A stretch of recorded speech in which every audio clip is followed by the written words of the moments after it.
Section 1. The surface layer things everyone knows but never questioned. There is a version of The Simpsons that lives on the very top of the iceberg, the part you can see from the surface, the part that catches the light. Most people who have ever watched this show, even casually, even just a few episodes in a hotel room or at a friend's house, have absorbed a few of these things without really stopping to ask why they are the way they are. And there is something quietly strange about that, because when you do stop, when you sit with even the most basic, most surface-level facts about this show and let them breathe for a moment, they start to feel a little less simple than they did. So before we go deep, let us start at the top. Let us start with the things that everybody knows. The Simpsons premiered on the 17th of December, 1989. It began as a collection of short animated segments on The Tracy Ullman Show, drawn in a deliberately rough, slightly chaotic style that reflected the frenetic energy of its creator, Matt Groening. The characters looked unpolished because they were unpolished. Groening has said in interviews that he sketched Homer and the family in a waiting room before a meeting with Fox executives, afraid that if he pitched his existing comic strip Life in Hell, he would lose the rights to it.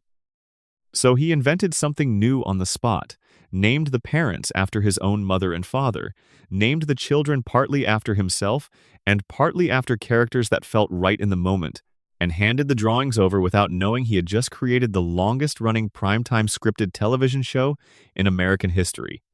That is already interesting. The most successful animated franchise ever made was sketched in a waiting room out of legal necessity. The whole thing was an improvisation born from anxiety. But what we are here to talk about is what came after that. The 36 years of episodes, the 36 years of stories, the accumulated mythology of Springfield and its residents.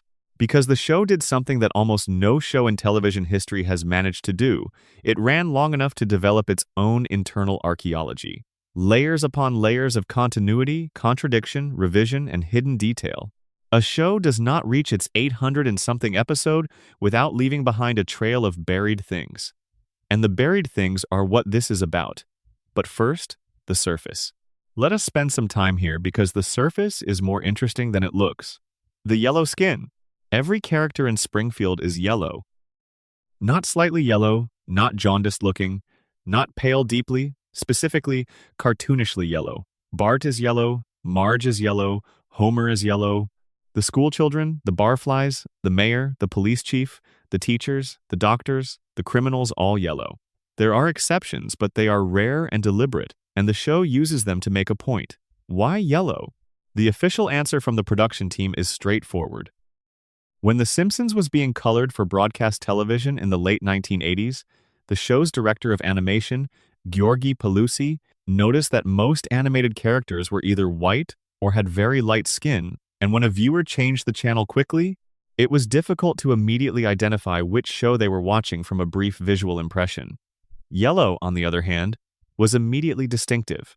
You could flip past The Simpsons for half a second and instantly know what you were looking at. The yellow skin was a branding decision rooted in the practical mechanics of late 80s television viewing. That is the answer Matt Groening and his team have given, and there is no real reason to doubt it. But here is what is interesting. Within the world of the show, within the internal logic of Springfield, the yellow skin is never explained. Nobody in Springfield comments on it. Nobody walks up to Marge and says that she looks unusual. Nobody at Homer's workplace looks around the room and notices that all of their coworkers have the same unusual complexion. It is simply the baseline of existence in this town, and the people who live there have decided, consciously or not, that it requires no explanation. And when visitors come to Springfield, when guest characters arrive from outside the town, many of them are drawn differently. Their proportions are slightly more realistic. Their eyes are shaped a little differently. Some of them have skin tones that fall outside the Springfield yellow. The show has been doing this since its earliest seasons, drawing outsiders with subtly different anatomy than the people who live inside the town's limits. And the production team's explanation for this is also reasonable. The guest characters are often drawn to look more like themselves, more like the real people they are voicing, as a way of making the cameo feel recognizable. But within the show's universe, if you take the visual difference seriously as something that exists inside the fiction rather than outside it, the implication is that there is a visible, observable distinction between the people who live in Springfield and the people who come from somewhere else. And that distinction is one of the things that the deeper theories will eventually circle back to. For now, it is simply worth noticing that the yellow skin is there, that it is universal within Springfield, and that nobody in Springfield has ever once thought to wonder about it. 4 fingers. Every character in The Simpsons has 4 fingers on each hand. This is not unique to Springfield. Many animated characters across the history of the medium have been drawn with 4 fingers rather than 5, going all the way back to the earliest Disney characters. The practical reason is animation efficiency. Drawing 4 fingers is faster than drawing 5. And in the era of hand-drawn animation where every single frame had to be produced individually, those seconds and the money they represented added up significantly over the course of an episode. But the Simpsons universe has made an occasional meta-joke about this, acknowledging within the show itself that the characters have fewer fingers than normal humans. And in one of those jokes, a character makes the observation that God himself, when depicted in the show, also has 4 fingers on each hand except for one instance, in one episode where God is shown with 5 fingers. The implication being that God is a real human, while the Springfield residents are something else. This is likely just a throwaway gag, a background joke of the kind that the show has been tucking into corners for decades, but it is the sort of detail that becomes interesting when you start stacking it on top of other details. The couch gag. At the beginning of almost every episode of The Simpsons, there is a sequence where the family rushes through the door of their living room and sits down on the couch. This sequence has varied in almost every episode, sometimes slightly, sometimes dramatically. Over 36 years, the couch gag has grown from a simple animation shortcut into one of the show's most beloved and most elaborate traditions. Early couch gags were simple. The family sits down, something minor goes wrong or goes differently. A later evolution turned them into short films in their own right.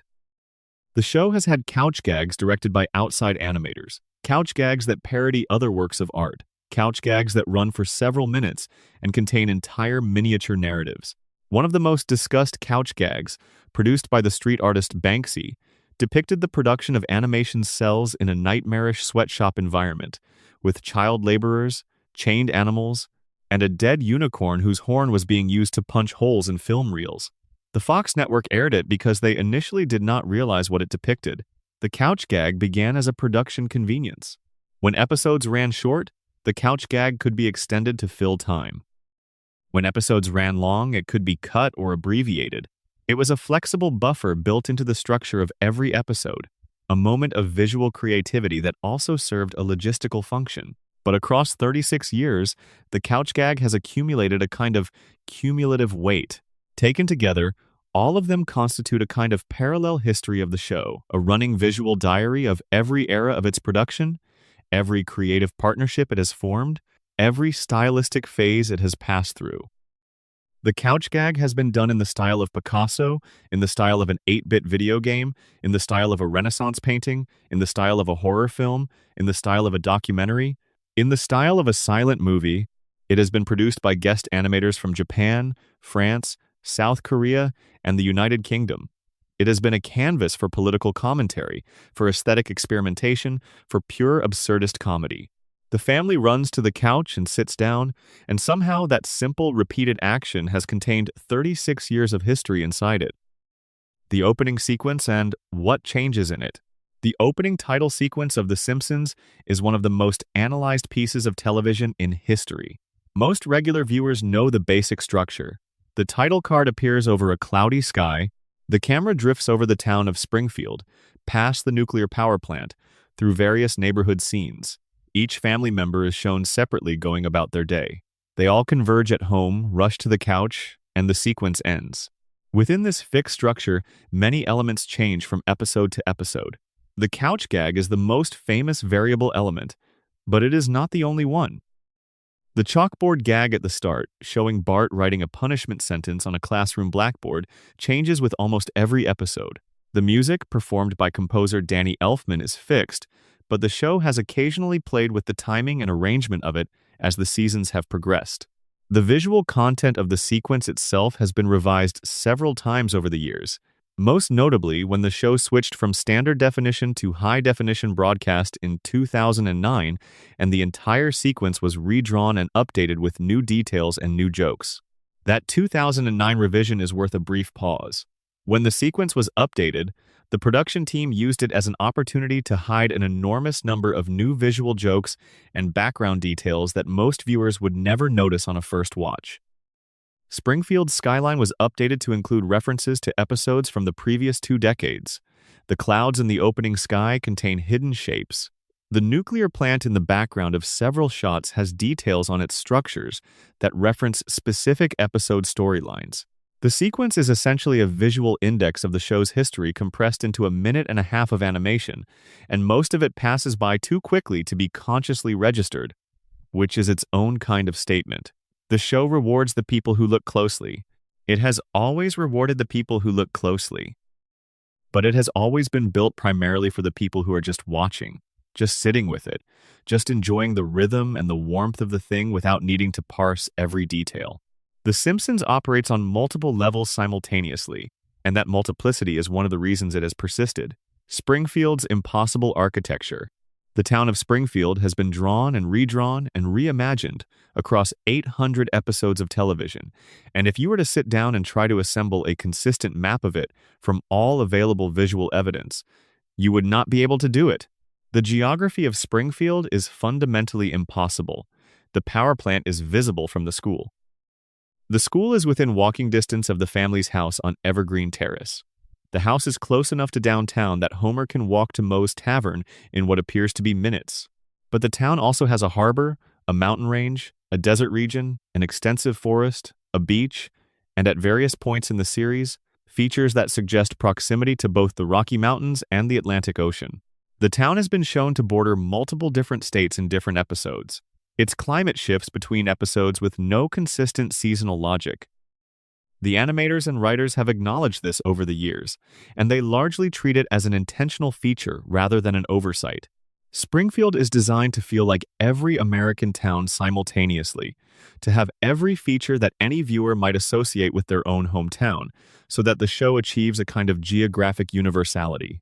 A viewer from coastal Maine and a viewer from inland Kansas and a viewer from desert New Mexico can all find something in Springfield that feels familiar to them. But the impossibility of Springfield's geography is also, at a certain level of analysis, its most honest feature. Real American towns are not impossible. They are specific and located and mapped. Springfield refuses to be any of those things, and the theories about why, the deeper explanations for why this town cannot be pinned down, are among the most fascinating questions the show quietly raises. The floating timeline and what it means to never age. Bart Simpson was 10 years old when the show began. He is 10 years old right now. His age has not changed in 36 years of real time.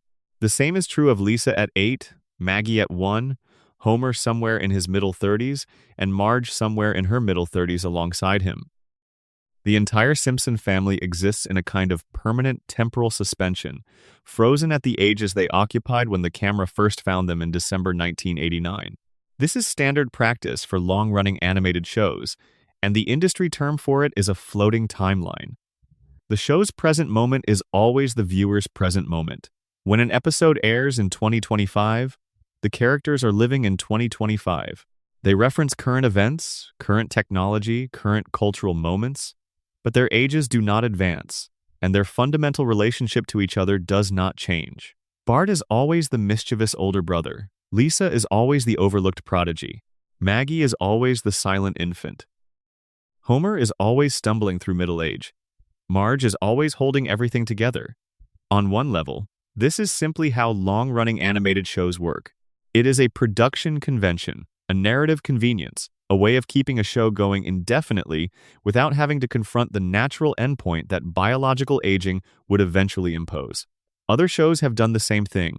It is a known mechanism of the medium, but The Simpsons has been doing it for so long that the floating timeline has started to create paradoxes that the show cannot entirely manage. The most obvious of these is the backstory problem.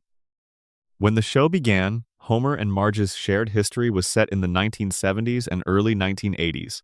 Their high school years, their courtship, the circumstances of Bart's birth, all of it was anchored to a specific cultural moment that made sense for characters who were middle-aged in 1989. Homer's references to his childhood placed that childhood in the 1950s and 1960s. Grandpa Simpson's memories stretched back even further, to the early 20th century.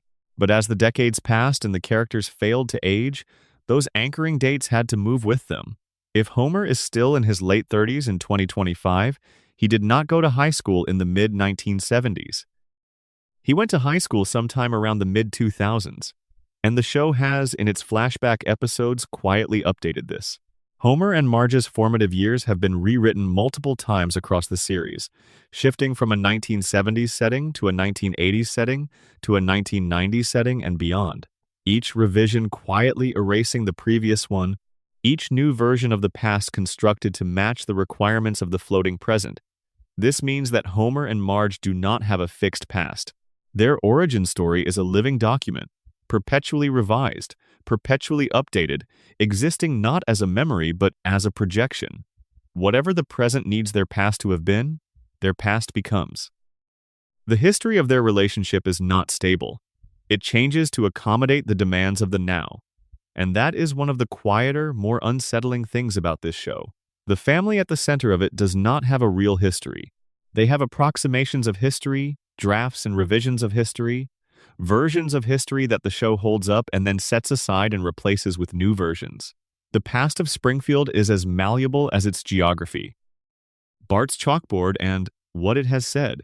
Across hundreds of episodes, Bart Simpson has stood at a chalkboard in Springfield Elementary and written the same sentence repeatedly, typically some variation of a punishment or a promise or an absurd commitment.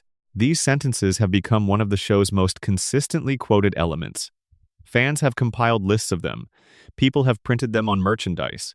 Teachers have occasionally used them in classrooms as examples of comic writing. The early chalkboard gags were straightforward. I will not waste chalk. I will not skateboard in the halls. I am not a 32-year-old woman. As the show continued, they became more specific, more topical, more layered. Some of them reference real-world events. Some of them reference previous episodes of the show. Some of them contain jokes that only become apparent if you read them slowly and think about the double meaning. What is interesting about the chalkboard gag is not any individual sentence, but the accumulation of them. Taken together, they constitute a kind of parallel text running alongside the main body of the show, a record of what the writers found funny or relevant or worth noting at any given moment across 36 years. They are ephemeral in the sense that most viewers read them once and never return to them, but permanent in the sense that they are all documented, all archived, all available to be read in sequence if you want to trace the intellectual mood of the show's writing room across 3.5 decades. The chalkboard gag is Bart's punishment, but it is also the writer's diary, the show's creator and what he was really afraid of. Matt Groening has given many interviews over the years about the origins of The Simpsons, and one of the most consistent elements of his account is the anxiety that surrounded the show's creation. He was afraid of being overruled by network executives. He was afraid that the show's rough, unconventional animation style would be rejected. He was afraid that the characters, who were deliberately drawn to look strange and wrong and slightly unsettling compared to the smooth, polished animation of their contemporaries, would alienate audiences. He was also afraid of something more specific. The show that Groening originally wanted to make, the version he had in his head before it went through the machinery of network production, was darker than what ended up on screen. More political, more biting, more willing to sit with uncomfortable things. The early Simpsons came closer to that vision than the later seasons did, and Groening has occasionally, in interviews conducted over the decades, expressed something like wistfulness about the direction the show eventually took. There is a version of The Simpsons that was never fully made, a sharper, stranger, more uncompromising version that existed in Groening's mind and in the early sketches and story meetings before the demands of network television and the requirements of mass appeal smoothed some of its edges. The show that aired is brilliant, and it has had moments across its run that touch the vision Groening originally had. But the iceberg has a layer in it that represents the show that was almost made, and the distance between that show and the one that exists is itself a kind of mystery. Why we come back. Here is something worth sitting with as we prepare to go deeper. Most people who watch The Simpsons do not analyze it. They watch it the way you watch rain through a window, or the way you listen to music you have heard 1,000 times, with a kind of comfortable inattention that is itself a form of pleasure. The show has been background noise for the lives of multiple generations of viewers. It has been on while people ate dinner, fell asleep, did homework, scrolled through their phones. It is, in a very real sense, the most ambient piece of American television ever made. And yet the theories about it, the deep readings, the obsessive analysis, the fan-generated mythology that has accumulated around Springfield across 36 years, all of that exists alongside the ambient comfort, not in opposition to it. People can watch the show casually and love it for its warmth and its silliness, and the familiar rhythm of Homer's disasters and Bart's pranks and Lisa's frustrated brilliance. And then other people, sometimes the same people at different moments, can look at the same show and see something that runs considerably darker underneath the surface. Both things are true simultaneously. The warmth is real. The darkness beneath the warmth is also real. And the iceberg of theories and buried stories that we are about to spend time with is not a replacement for the simple pleasure of the show. It is an extension of it, a way of going somewhere new inside something familiar. So settle in, get comfortable. We are going deeper now, and the things we find below the surface are going to be worth the journey. Before we go any further, drop a comment telling me what time it is where you are and where in the world you are watching from. There is something I genuinely love about knowing that people are falling asleep to this in 100 different time zones. And if you want to follow along for everything that comes next, go ahead and subscribe. Now, let us go below the surface. Section 2. The nuclear plant and what it really did to Springfield. The Springfield nuclear power plant is presented in the opening credits of every single episode. It is there in the background of the town's skyline. The cooling towers are part of the visual grammar of Springfield, the way the Eiffel Tower is part of the visual grammar of Paris. It is simply there, always present, slightly sinister in the way that large industrial structures tend to look sinister when you really look at them, but accepted as part of the landscape by everyone who lives within its shadow. The plant is a 2-unit pressurized water reactor facility. Within the fiction of the show, it is the primary source of electrical power for the town of Springfield and the surrounding region. It was built and is owned and operated by Charles Montgomery Burns, the show's primary antagonist, the richest man in Springfield, a man so old and so thoroughly corrupted by wealth and power that he has become something closer to a symbol than a character. Burns is what happens when money accumulates across generations without any meaningful accountability, when the same ruthless instincts that built a fortune in one era are simply maintained and intensified through every subsequent era, when a single human being manages to outlast the ethical frameworks that were supposed to constrain him. And Burns chose to place his nuclear reactor in the middle of a residential community. He built his cracked, leaking, inadequately maintained power plant in a town full of families, with schools and playgrounds and public water supplies and wildlife and children, and he has been operating it there for decades. That is the foundational fact of Springfield. Everything else follows from it. 342 violations. The show has, across its run, depicted several moments in which the safety record of the Springfield nuclear power plant has been subjected to external scrutiny. The most memorable of these is a government inspection that found 342 separate safety violations at the facility. 342. The number is so large it reads initially as a joke, as cartoon exaggeration, as the kind of number you throw out to convey the idea of a lot without intending it to be taken literally. But the show treats it literally. The estimate to bring the plant up to regulatory compliance following that inspection ran to $56 million. Burns refused to spend it. He did not dispute the violations. He did not argue that the inspection was flawed or that the inspectors were wrong. He simply decided that the cost of fixing the problems was greater than any foreseeable consequence of leaving them in place, and he moved on. The violations remained unaddressed. The plant continued to operate. Among the documented violations, radioactive waste was being dumped directly into bodies of water surrounding the plant. Radioactive waste was being left on children's playgrounds. A piece of plutonium was being used as a paperweight on someone's desk in the facility. The cooling towers, the large cylindrical structures whose function is to prevent the reactor core from overheating, had been patched in at least one location with a wad of chewing gum. There were rats in the facility that glowed in the dark, luminous from radiation exposure, running through the walls and tunnels of a working reactor. And then there is the detail that the show mentions once and never returns to: human skeletons in the basement of the plant. Not animal skeletons, human remains, in the sublevels of a nuclear power facility. The show does not explain who these people were. It does not explain how they came to be dead inside a working reactor. It simply shows the bones and moves the story along, and nobody in Springfield investigates, and the inspector who found them does not file a report, and the skeletons are never mentioned again. Think about what that detail implies. Either people died inside that plant and their bodies were never removed and never reported, or people were placed there deliberately, and their presence was considered so unremarkable by the facility's staff that it required no response. Either option describes a place that has fundamentally stopped functioning within the normal, moral, and legal parameters of human society. Homer Simpson, safety inspector, the man responsible for ensuring that none of the 342 violations harm anyone, the person whose job description involves standing between the plant's reactor core and the residential community surrounding it, is Homer Simpson. Homer is, by the show's own account, a man of extremely limited cognitive function. His creator has stated that Homer's IQ is somewhere around 55, which would place him in a category that most cognitive assessment frameworks would describe as a significant intellectual disability. The show itself has depicted Homer's intelligence, or the lack of it, in ways that range from gentle and sympathetic to genuinely alarming depending on the episode and the era of the show's production. In one of the most important episodes for understanding Homer's cognitive situation, it is revealed that a crayon has been lodged in Homer's brain since childhood.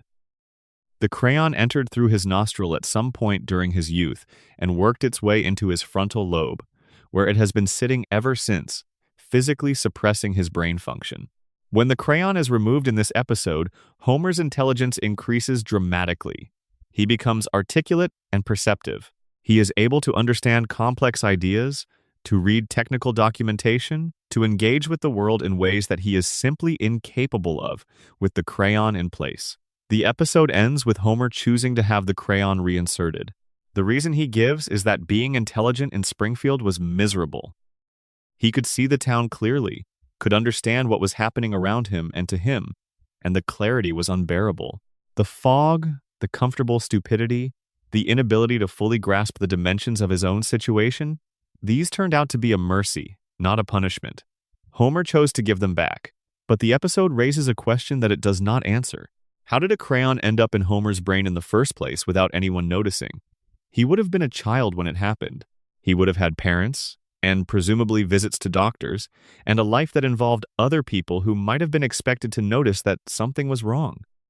He went through childhood, adolescence, adulthood, and multiple medical examinations in Springfield, and not one doctor found a foreign object in his skull. The possibilities here are limited. Either the medical establishment of Springfield is so thoroughly incompetent that a crayon in a patient's brain constitutes an acceptable level of oversight, or the medical establishment of Springfield is compromised in some way, looking away from things it should not be looking away from, maintaining a culture of willful ignorance that serves somebody's interests.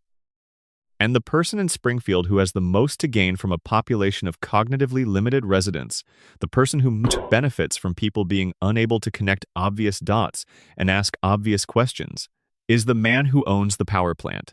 Homer's continued employment at the plant is not an accident. It is not Burns being forgetful or negligent or kind. When German investors briefly purchased the facility in one episode, the first thing they did was assess the plant's situation and immediately fire Homer. They recognized him for what he was, a safety inspector who was not merely incompetent but catastrophically so, a man whose presence in the role guaranteed that the violations would continue undisturbed. The German investors tried to actually bring the plant into compliance. The cost estimate nearly bankrupted them. Burns bought the plant back and rehired Homer immediately. A functional safety inspector would shut that plant down within a week. Homer's incompetence is the mechanism by which the violations persist. His presence in that role is the thing that keeps the waste flowing into the water supply and the radiation leaking through the cracked cooling towers. And Burns knows this.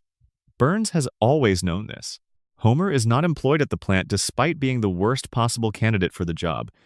He is employed there because of it. Blinky and what followed. The first visible evidence that the plant's runoff was doing something to the biology of Springfield's surrounding environment appeared in the show's second season in the form of a fish named Blinky. Blinky was a three-eyed fish pulled from a river near the power plant and immediately recognized as evidence of radioactive contamination by a gubernatorial candidate who was running on an environmental platform against Mr. Burns. The episode uses Blinky as the centerpiece of a political storyline in which Burns is forced to eat the fish on live television to demonstrate that it is safe and harmless. The implication being that if Burns himself is willing to consume a fish from contaminated water, there cannot be anything seriously wrong with the contamination. Burns eats the fish. The town watches. The moment passes. The election cycle moves on, and Burns maintains his position of power, and Blinky is not mentioned again in any serious way. But the question that the episode raises and then casually steps around is the obvious one. If the fish have three eyes, what is happening to the people who have been drinking the same water? The answer that the show has been developing across its entire run, the answer that accumulates across hundreds of episodes and dozens of quiet details, is that the people of Springfield are being affected too. They have always been affected. The mutations in the fish are not an isolated phenomenon. They are a visible indication of what is happening throughout the ecosystem, including the human beings who have been living within that ecosystem for generations. The show makes this connection most explicit in the episode called The Springfield Files, which is built around a crossover with The X-Files. Homer, driving home one night, sees a glowing figure in the woods near Springfield. He reports it to the police, who do not believe him. He goes to the media. The whole town becomes convinced that Homer has encountered an alien. FBI agents modeled after the protagonists of The X-Files arrive to investigate. The reveal at the end of the episode is that the glowing figure is not an alien. It is Mr. Burns, stumbling home from his weekly medical treatment.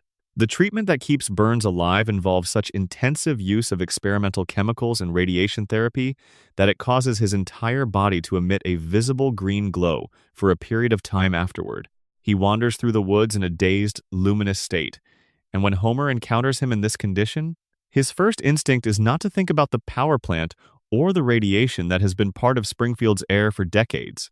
His first instinct is to assume it must be an alien. That is the depth of the denial.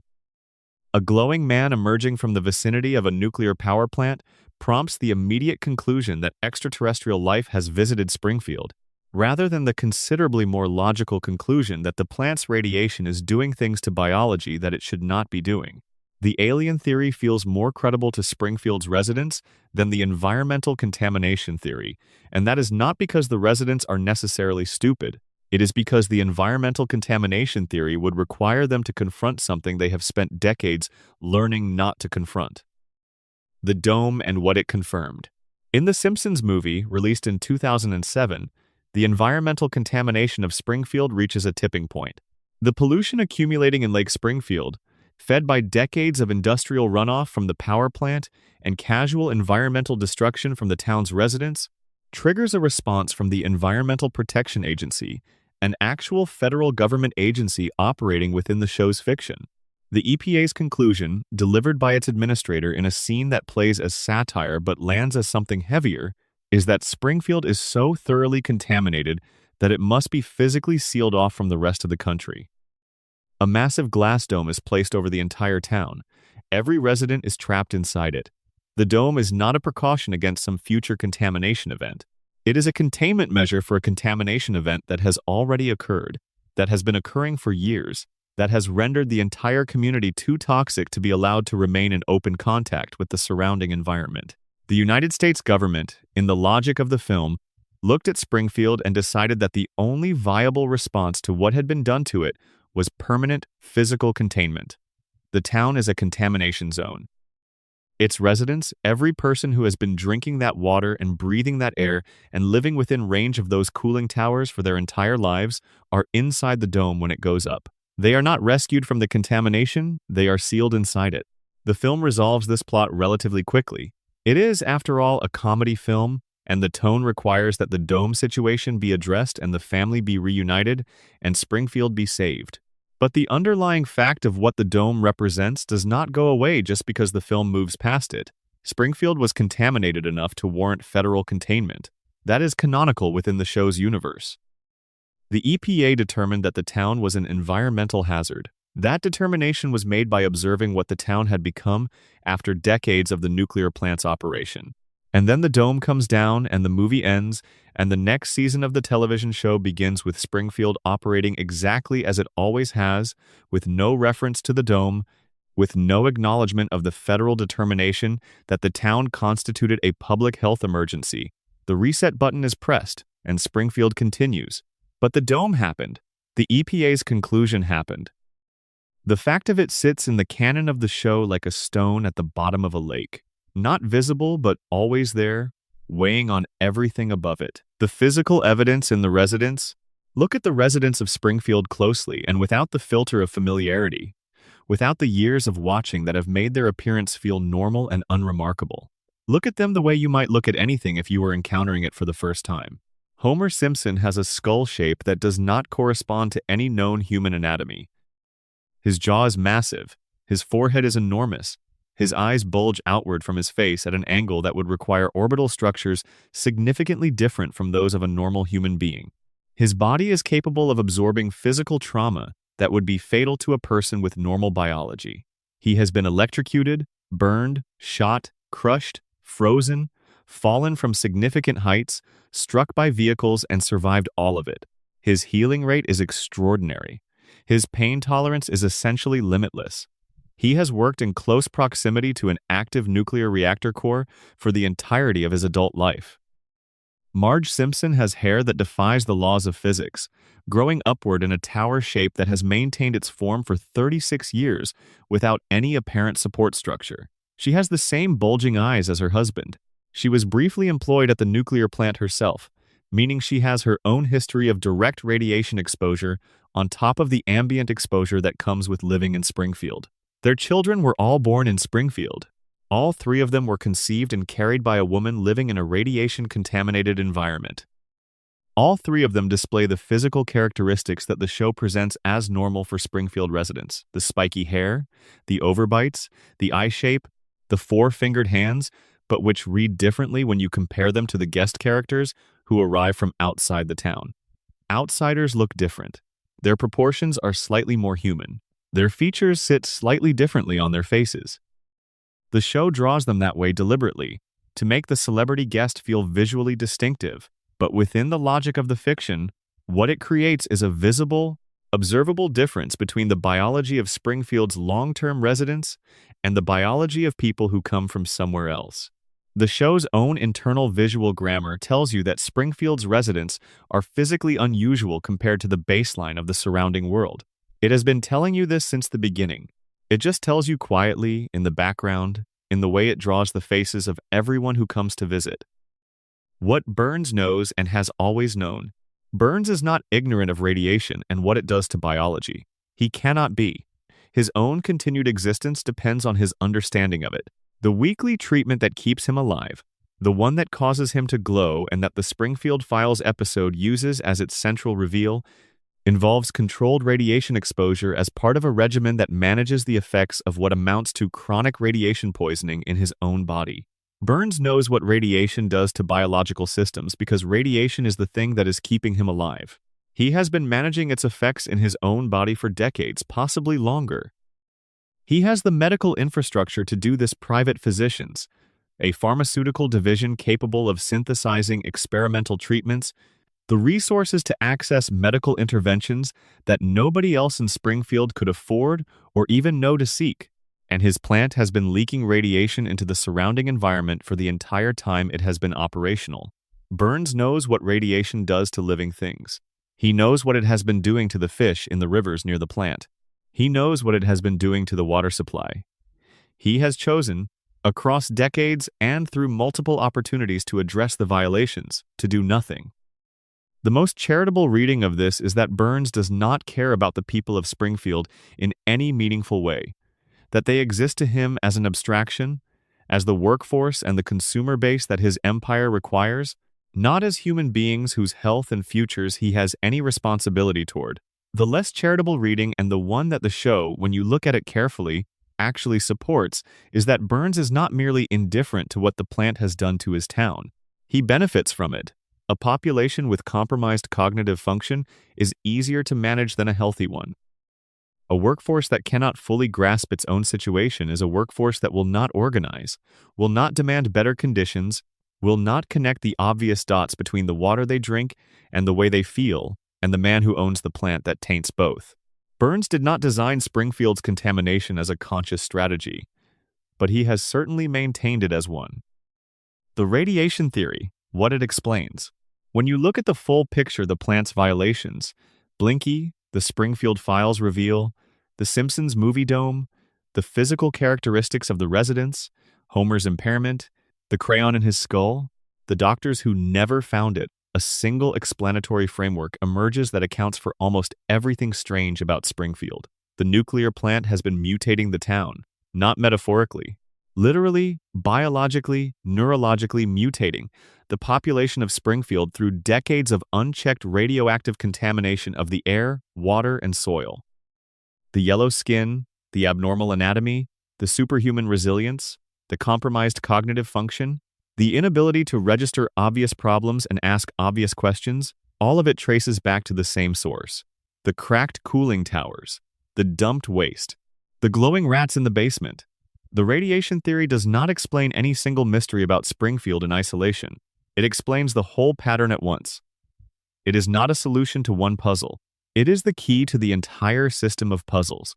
And the most disturbing part of it is not that it could be true. The most disturbing part is that the show has been presenting you with the evidence for it since the second season, hiding it in plain sight across hundreds of episodes, hoping that you would look closely enough to see it. Most people never do, because most people are just watching, and maybe that is fitting. Springfield's residents have never figured it out either. Section 3. Homer's Coma and the Dream That Ate the Show. On the 1st of April 1993, the 18th episode of the 4th season of The Simpsons aired. The episode was titled So It's Come to This, a Simpsons clip show, and it was framed as an April Fool's Day special built around a series of escalating pranks that Bart plays on Homer throughout the episode. The pranks culminate when Bart takes one of Homer's beer cans to an auto body shop and has it placed inside an industrial paint shaker, which shakes it at high speed until the pressure inside the can has reached extraordinary levels. Homer opens the can. The explosion sends him to the hospital. That part of the plot is played for comedy, and the show treats it that way. But what happens next in the hospital room is not quite as easily categorized. Homer, lying in his hospital bed, sees a vending machine across the room. He gets up to retrieve a candy bar from it. The machine tips over. It crushes him, and he goes into a coma. Not a comedic near miss. Not a cutaway gag. The show is explicit. Homer Simpson flatlines and enters a clinically unconscious state. The medical staff stabilize him, but he does not regain consciousness. He is in a real coma, lying in a real hospital bed in Springfield General. The episode resolves this when Bart, feeling guilty about the beer can prank, sits at Homer's bedside and tearfully confesses. Homer wakes up at the sound of his son's voice, springs to life, and immediately begins strangling Bart in the show's signature gag. The family laughs. The episode ends. Everyone goes home. The show continues. Except, in the final moments of that episode, before the credits roll, Homer is informed that the coma caused permanent brain damage. He lost 5% of his brain function during the period of unconsciousness. The damage is irreversible. It is simply gone. And Homer's response to being told that he has sustained permanent neurological damage is to laugh. He says he does not know why he is laughing. The family finds this charming. The show moves on. But what if it did not? What if Homer did not actually wake up? The theory and its origin. The Homer coma theory is the single most debated, most discussed, most internally consistent fan theory in the history of The Simpsons. It was first articulated in its complete form in a post by a Reddit user, and it spread quickly because it did something that almost no fan theory manages to do. It made the show make more sense, not less. It did not require you to ignore evidence. It organized the evidence into a pattern that had been there all along. The theory is simple. Homer did not wake up from his coma in April 1993. Every episode of The Simpsons that has aired since that date, every storyline, every character development, every impossible event, every guest appearance, every moment of absurdist comedy that has escalated further and further away from the grounded domestic realism of the show's early seasons is a dream. It is a dream generated by the comatose mind of a man lying in a hospital bed in Springfield, General, slowly losing brain function, while his family sits beside him and waits for him to open his eyes. The evidence for this, once you start looking at it, is genuinely difficult to dismiss. Before and after, the tonal shift. The most important piece of evidence for the coma theory is not a single scene or a single episode, it is the overall shape of the show. The way the series feels before the coma episode and the way it feels after. Before the coma, The Simpsons was a grounded show. Not realistic. In a strict sense, it was always a cartoon, always willing to reach for absurdist comedy when the situation called for it. But the storylines of the first 4 seasons were rooted in recognizable human experiences. Homer struggled with his job and felt overlooked by his boss. Marge examined her own identity and what she had given up to be a wife and mother. Bart struggled academically and faced the possibility of genuine consequences for his behavior. Lisa dealt with the particular loneliness of being the smartest person in a room full of people who did not know what to do with her. The emotional problems the show explored in its early seasons were the problems of a real family navigating a real world. Financial anxiety, marital friction, academic failure, social isolation.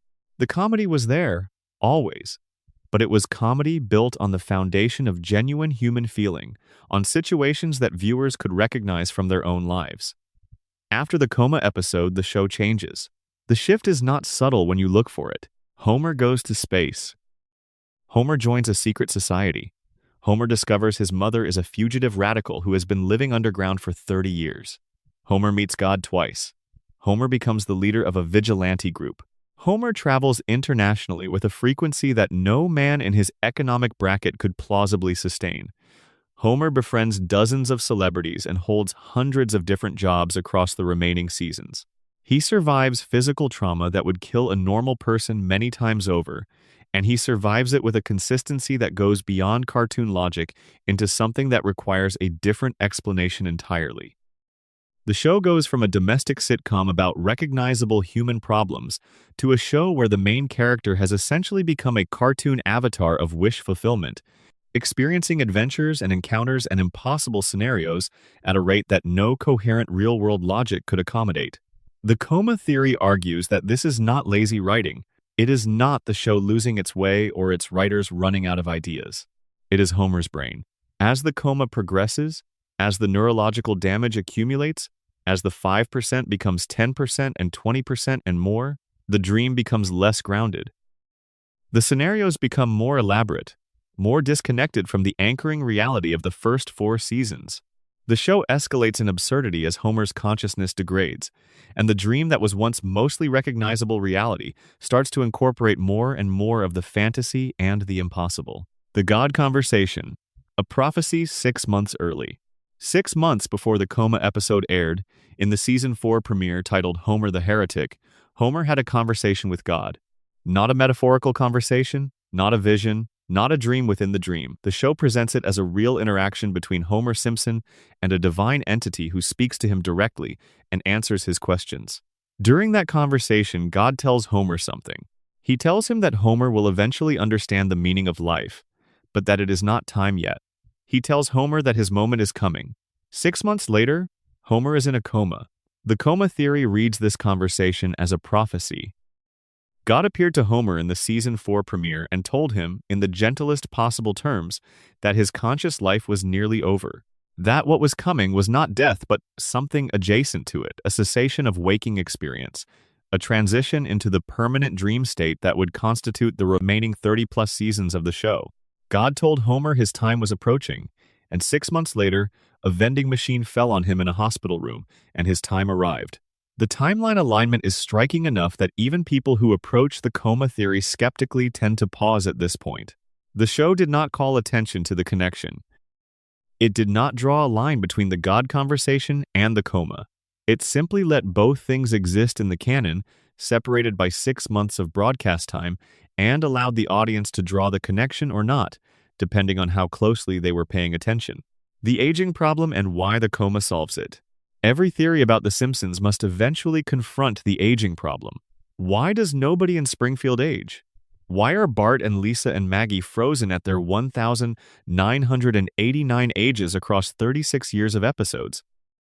Every other explanation for this involves either hand-waving it away as cartoon logic or constructing increasingly elaborate frameworks to justify it within the show's fictional universe.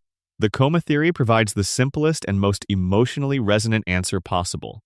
Nobody ages because they exist inside the mind of a man who went to sleep in April 1993 and has not woken up. Homer's unconscious brain can only render the people he knew at the moment the vending machine fell. His children are frozen at the ages they were when he last saw them, because his brain has no information about who they became after that moment. It cannot imagine them growing up, because it was not there to see them grow up. Marge remains exactly as she was in the last waking moment Homer had of her, because that is the only version of Marge his dreaming mind can access. The floating timeline is not a production convenience in this reading. It is the neurological signature of a coma. Time does not pass in a coma dream because the dreamer has no mechanism for experiencing time's passage. Everything is preserved at the moment of unconsciousness, and the dream cycles through that preserved moment, elaborating on it, extending it, improvising new scenarios from the same fixed set of materials, but never moving it forward because forward requires consciousness, and Homer is not conscious. His children will always be the ages they were when he last held them, because holding them is all the dream can do. It cannot let them grow older. It cannot let them leave. It can only keep them exactly as they were. The celebrity flood. One of the most commonly observed differences between the early and later seasons of The Simpsons is the dramatic increase in celebrity guest appearances. The first few seasons used celebrities sparingly, and when they appeared, they were often in supporting roles or brief cameos. In the later seasons, the show began featuring celebrities with much greater frequency, sometimes building entire episodes around a specific guest's presence, sometimes incorporating multiple famous guests in a single episode. The coma theory offers an explanation for this pattern that is, in its way, quite beautiful. Homer is lying in a hospital bed. He has been lying there since April 1993. Around him, the world continues. People visit him. The television in his room plays. There are conversations at his bedside, between family members, between medical staff, between whoever comes and goes in the ordinary course of hospital life. Homer cannot process these inputs consciously, but his brain is still receiving them, still picking up fragments, a name mentioned on television, a voice he half recognizes, a reference to a person he has heard of at some point in his life.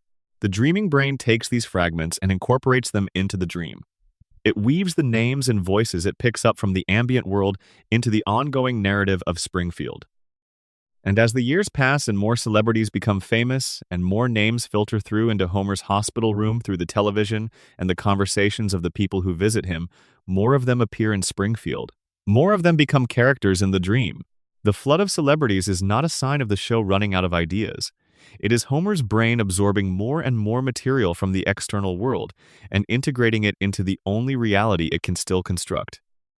Every celebrity who appears in Springfield is a voice Homer heard through the fog of unconsciousness, translated into a character by the machinery of a dreaming mind doing its best to keep the world populated and alive.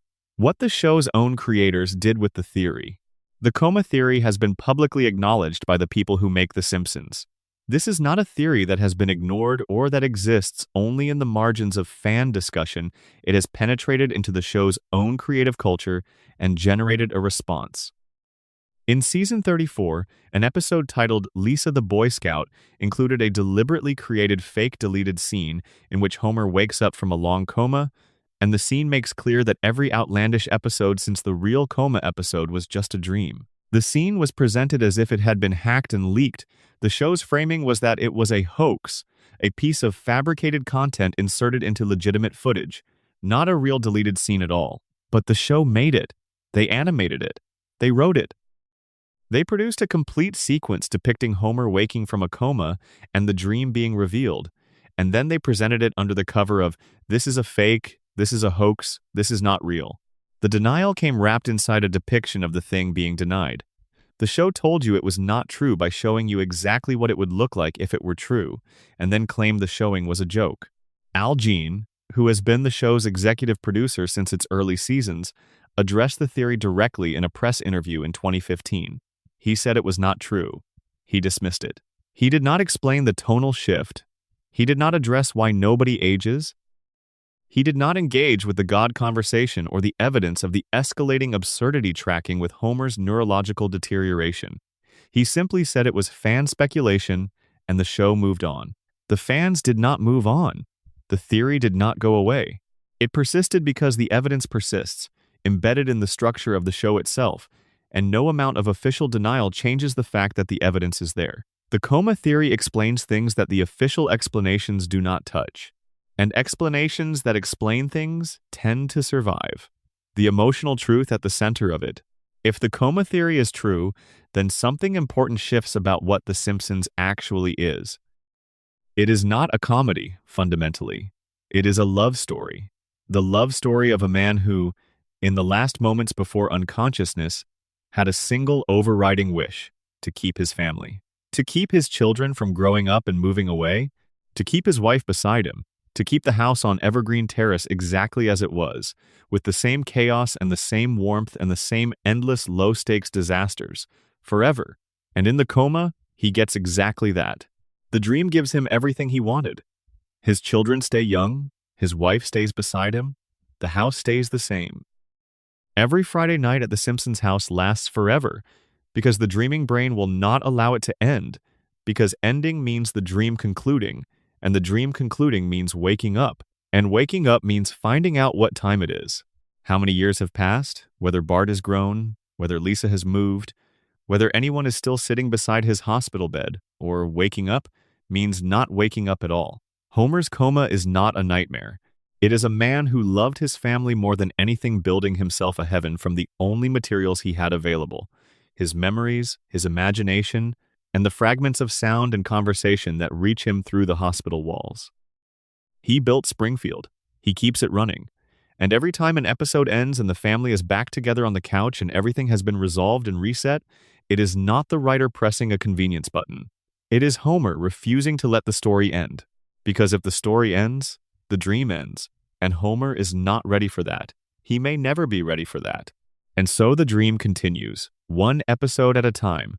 36 years and counting, a man asleep in Springfield General, building himself the only home he knows how to make. Section 4.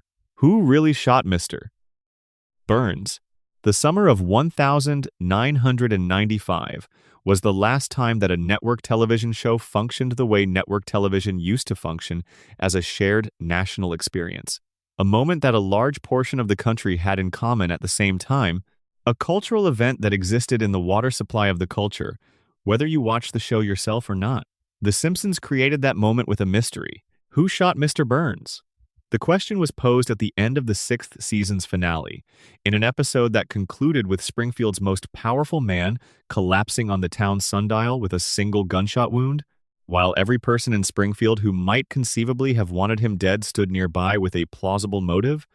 The show then went dark for the summer, leaving the question unanswered for 3 months, during which time the mystery became a genuine cultural phenomenon. Fox promoted it aggressively. America's Most Wanted produced a tie-in special that treated the fictional shooting as an actual unsolved crime. The show invited viewers to submit their guesses and offered the winner a prize. They would be animated into a future episode. Thousands of entries came in. The summer of 1995 was, in many ways, The Simpsons at the absolute peak of its cultural power, the moment when the show was not just popular but genuinely inescapable. And then the answer came, in September 1995, in the Season 7 premiere. And the mystery was solved. Except it was not. The mystery was closed. That is different. What Burns did to deserve it? Before examining the shooting, it is worth spending a moment with what brought Springfield to the point of collective violence. The show took its time establishing that Mr. Burns had, in the weeks before the shooting, committed a series of escalating offenses against nearly every person in Springfield. He stole an oil well from beneath Springfield Elementary, diverting its revenue from the school and into his own accounts. This gutted the school's budget and set off a chain reaction of consequences that affected every family in Springfield with children.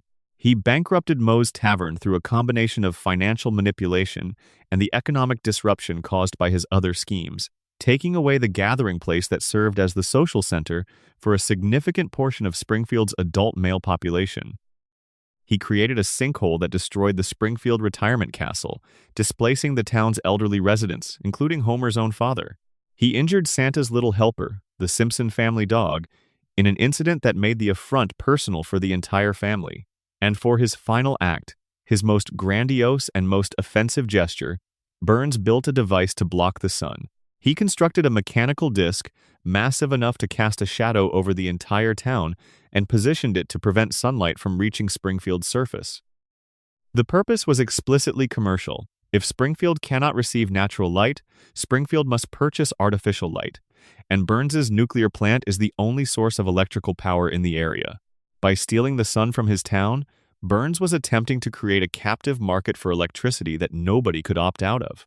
When Smithers, Burns's loyal assistant of decades, objected to the sun-blocking scheme on moral grounds, Burns fired him on the spot. He fired the one person who had ever been genuinely devoted to him. The one person who might have served as a moderating influence, because that person dared to push back. By the end of the episode, every single person in Springfield had a concrete, legitimate reason to want Burns dead. Not merely disliked, not merely resented, but dead. The show made sure of this. It walked through the list methodically, establishing specific grievances for specific characters, making certain that when Burns collapsed, the field of suspects was as large as possible. The evidence and its problems. When the resolution episode aired in September, the investigation was depicted as a comedic procedural, with Chief Wiggum and the Springfield Police Department fumbling through the clues with their usual spectacular incompetence. Smithers confessed almost immediately, overwhelmed by guilt and whiskey, but his confession fell apart when it emerged that he had actually been blackout drunk at the time of the shooting and had used his gun on someone else entirely specifically, on an elderly man named Old Jasper, whom he shot in the wooden leg by accident. The investigation eventually produced a key piece of forensic evidence, an eyelash found on Burns's suit. DNA analysis of the eyelash indicated that it belonged to a Simpson. This shifted suspicion to Homer, who had the strongest motive of anyone in Springfield. Burns had famously never been able to remember Homer's name despite Homer working for him for years, and this had driven Homer to a documented breaking point on multiple occasions. Homer was arrested. The evidence was mounting against him. And then Burns woke up from his coma. The shooting had left him hospitalized and unconscious, and identified his shooter. It was Maggie, baby Maggie Simpson, 1 year old, who had apparently encountered Burns in the parking lot after the town meeting. Burns had attempted to take her lollipop. In the struggle, his gun fell from his holster. Maggie picked it up. The gun discharged. Burns was shot. The mystery was solved. Case closed. The show moved on. Except that several things about this resolution do not hold up when you examine them carefully. The contest, nobody won. The most telling detail about the resolution of the Burns shooting mystery is what happened with the national contest. Fox invited viewers across America to submit their guesses and promised that the person who correctly identified the shooter would win the prize of being animated into a future episode. Thousands of entries arrived. According to the DVD commentary provided by the show's writers, when they examined a sample of the entries, essentially nobody had guessed the correct answer. In a contest that was specifically promoted as being solvable from the clues presented in the finale episode, in a contest that was framed as a fair mystery with a logical answer that attentive viewers could deduce, the sample of entries examined by the production team contained almost no correct guesses. The person who was ultimately awarded the prize was selected randomly from the pool and, since they had not correctly identified the shooter, received a cash payment rather than the promised animation appearance. The writers did acknowledge on the commentary that one person had posted the correct answer to a Simpsons newsgroup online on the night the finale aired. But this person was using a college internet account, and by the time the production team tried to locate them after the resolution aired, the account had been deactivated. They issued an open invitation for this person to come forward on the DVD release. As far as anyone publicly knows, That person never did. Think about what this means. The show designed a mystery that it presented as solvable, ran a national contest around it, and when the answer was revealed, the effectively correct guess rate among thousands of entries was close to zero. Either the clues were genuinely insufficient to lead a careful viewer to the correct conclusion, or the answer the show chose did not logically follow from the evidence presented. Neither option reflects well on the resolution. The clues that do not support the answer. Burns falls on the sundial. His hands land on two letters, W and S. The show tells us that from Burns's perspective, lying on the sundial looking upward, these letters read as M and S Maggie Simpson. The sundial is the central clue, the piece of physical evidence that points most directly to the answer. Burns himself stated, in his waking testimony, that his hands pointing at those letters was not intentional. He did not deliberately position himself to spell out his attacker's initials. He simply fell, and his hands landed where they landed. The show's most prominent piece of physical evidence, the piece that the resolution relies on most heavily, was explicitly described by the victim as a coincidence. The central clue of the greatest mystery in the show's history is meaningless, according to the person it supposedly came from. Then there is the gun. Burns carried a gun in a holster. In shots leading up to the shooting, the holster is shown to be empty. The gun was already missing from his person before the attack happened. Whoever shot Burns used his own weapon, not a weapon they brought to the confrontation. This tells us something important about the shooter's psychology. They were not someone who came to the town meeting planning to commit violence.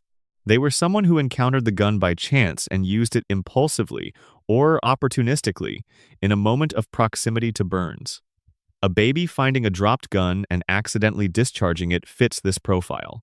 So does a person who saw the gun on the ground and picked it up, and so does a person who was close enough to Burns to take the gun from him before he could fire it himself. And then there is the matter of what Burns said in the moment before he was shot. His last words before the gun discharged were, reportedly, "Oh, it's you." Not a shout, not an expression of alarm or recognition of danger. A calm, almost conversational greeting. The kind of thing you say when you see someone you know but did not expect to encounter at that particular moment.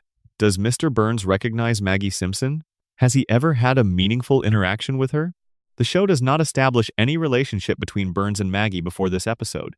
Burns barely registers Homer as a person, despite Homer working directly for him for years. The idea that Burns would see a baby in a parking lot and respond with a calm, "Oh, it's you?" as if acknowledging a familiar acquaintance, requires a stretch that the available evidence does not really support. Homer's confession in season 18. In a later season, Homer simply says, in passing, on camera, that he was the one who shot Mr. Burns. He states it out loud. He makes the claim directly. Nobody reacts, nobody investigates, nobody convenes a hearing or reopens the case or contacts the authorities. Homer confesses to the attempted murder of the richest man in Springfield, and the show treats it as a throwaway line, something that passes without consequence or follow-up. There are two ways to read this. One is that Homer is lying, or exaggerating for attention, which is entirely within the range of his established character. Homer does occasionally make false claims about himself for reasons related to ego or the desire to seem more interesting than he is. The other reading is that Homer is telling the truth, and the reason nobody reacts is that the people around him already know it or suspect it, or have decided that the settled verdict is more convenient than the real answer. If Homer did shoot Burns, then everything about the resolution changes. The DNA evidence, the eyelash that pointed to a Simpson still fits, because Homer is also a Simpson. The motive is stronger for Homer than for Maggie. The "oh, it's you" response from Burns makes considerably more sense if the person he recognized was a man he employed for years but routinely failed to remember the name of. A moment of late recognition that explains both the conversational tone and the slight confusion embedded in the phrasing. And if Homer shot Burns, then Maggie was framed. A baby was held responsible for a crime committed by her father. The investigation focused on her because she was the most convenient possible suspect, too young to be prosecuted, too young to defend herself, too young to understand the accusation. Chief Wiggum explicitly notes that no jury in the world would convict a baby. The perfect suspect is the one who cannot be punished. The Marge theory? Among the alternate explanations for who shot Burns that circulate in fan communities, One of the most compelling involves Marge. The case is built on two pillars. The first is motive. Marge Simpson is a devoted mother who watched Mr. Burns systematically destroy the institutions and people that her family depended on. The school funding, the dog, the oil well that was going to benefit her children. She watched all of it happen, and Marge's emotional core, the thing that drives her most powerfully when it is activated, is the protection of her family. When something threatens her children, Marge responds. The history of the show is full of moments in which Marge's protective instincts override her naturally cautious and accommodating personality. The second pillar is Burns's response. In the episode Marge Gets a Job, Burns develops an infatuation with Marge. The show plays this as comedy. Burns's feelings for Marge are ridiculous. His pursuit of her is inappropriate. The situation resolves without serious consequence. But Burns did, within the canon of the show, develop genuine feelings for Marge. He was attracted to her. He was moved by her in a way that the show establishes is unusual for a man of his character and history. The Marge theory proposes that when Burns woke from his coma and looked around the hospital room and identified his shooter, he recognized Marge. And rather than name her, he protected her. He pointed at the sundial. He let the letters stand in for initials.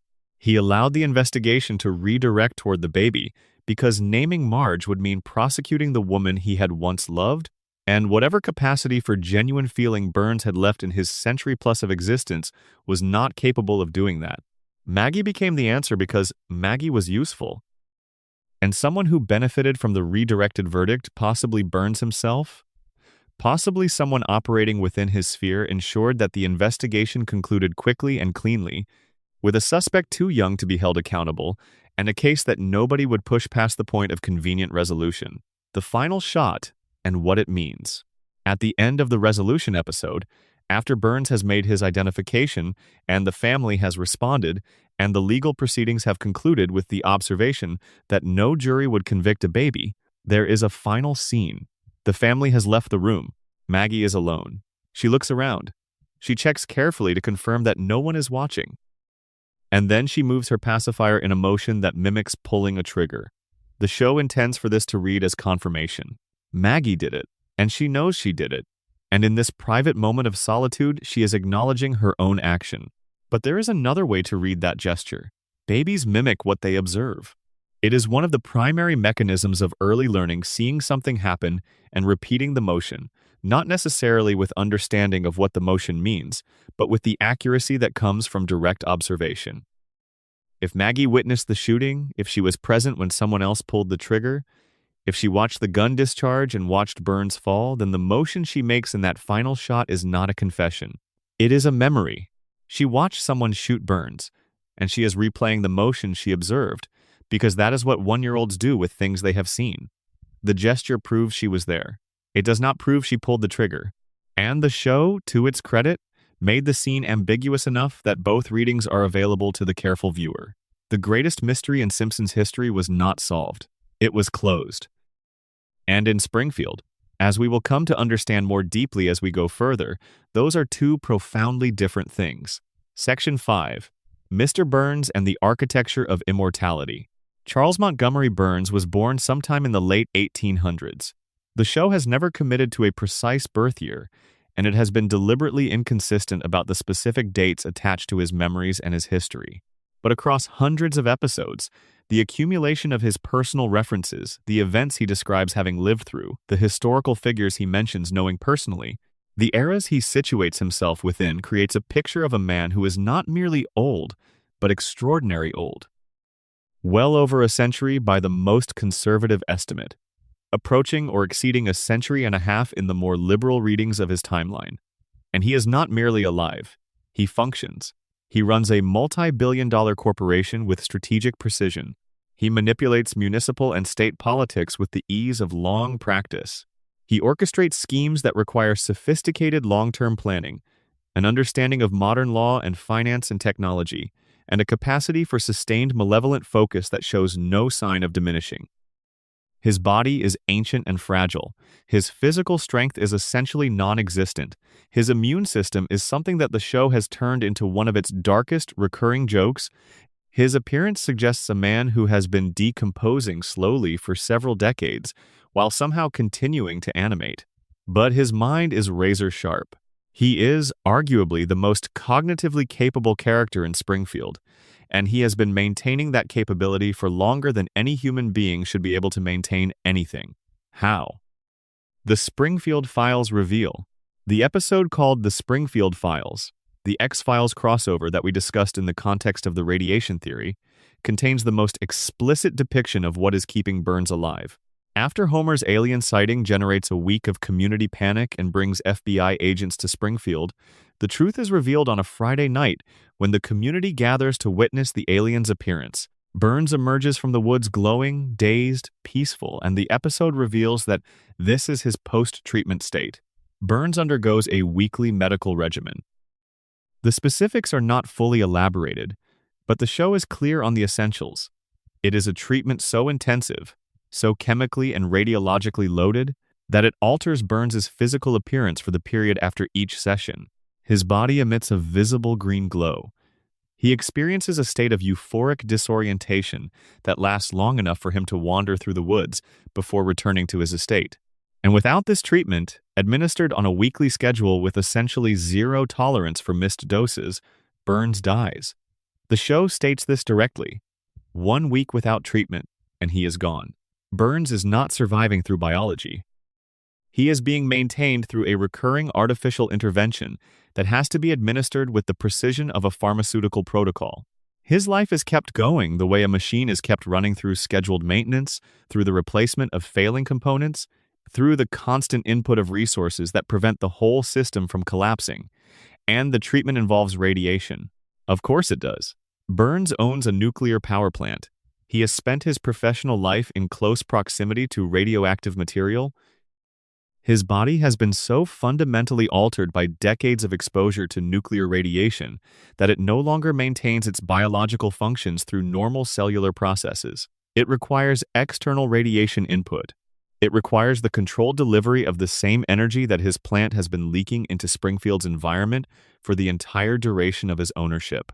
Burns is not just profiting from radiation. He is powered by it. His plant contaminates the town that surrounds it, and the same nuclear material that is slowly poisoning Springfield's residents is the substance that is keeping its owner alive. The system is perfectly closed. The contamination serves Burns. Burns manages the contamination. The town pays the price for both. Three Stooges syndrome? In one of the most celebrated scenes in the series, Burns visits a doctor for an examination. The doctor reviews Burns's tests and delivers a verdict that is played as comedy but contains, at its center, something that is genuinely strange and genuinely dark. Mr. Burns, the doctor explains, has every disease currently known to medical science. Every single one. Simultaneously, in his body at this moment, every major illness that human beings are capable of contracting is present and active. But Burns is not dying from any of them. The doctor explains why. The diseases exist in his body in a state of perfect equilibrium. Each one is blocked from progressing by the simultaneous presence of all the others. The medical term the doctor uses is Three Stooges syndrome, a reference to the physical comedy bit where three characters try to fit through a doorway at the same time and none of them can get through. Burns's diseases are all trying to kill him simultaneously, and because they are all trying at once, they are effectively canceling each other out. The gridlock is total. The diseases cannot advance because they are fighting each other as much as they are fighting Burns. The doctor's conclusion is that Burns is the sickest man in the United States and simultaneously essentially indestructible, at least as long as the equilibrium holds. This is played as a joke, and it functions as a joke in the episode's context. But under the framework of the radiation theory and the immortality theory, it makes a specific kind of terrible sense. Burns's weekly radiation treatments are not curing his diseases. They cannot cure 30, 40, 50 simultaneous pathologies. What they are doing is managing them, maintaining the equilibrium, preventing any single illness from gaining dominance over the others, keeping the biological gridlock intact through a weekly dose of precisely calibrated nuclear energy. The treatments are not medicine in any conventional understanding. They are a form of ongoing nuclear maintenance. Burns's body is a reactor, and the weekly treatment is the equivalent of adjusting the control rods. Too much, and the system goes critical.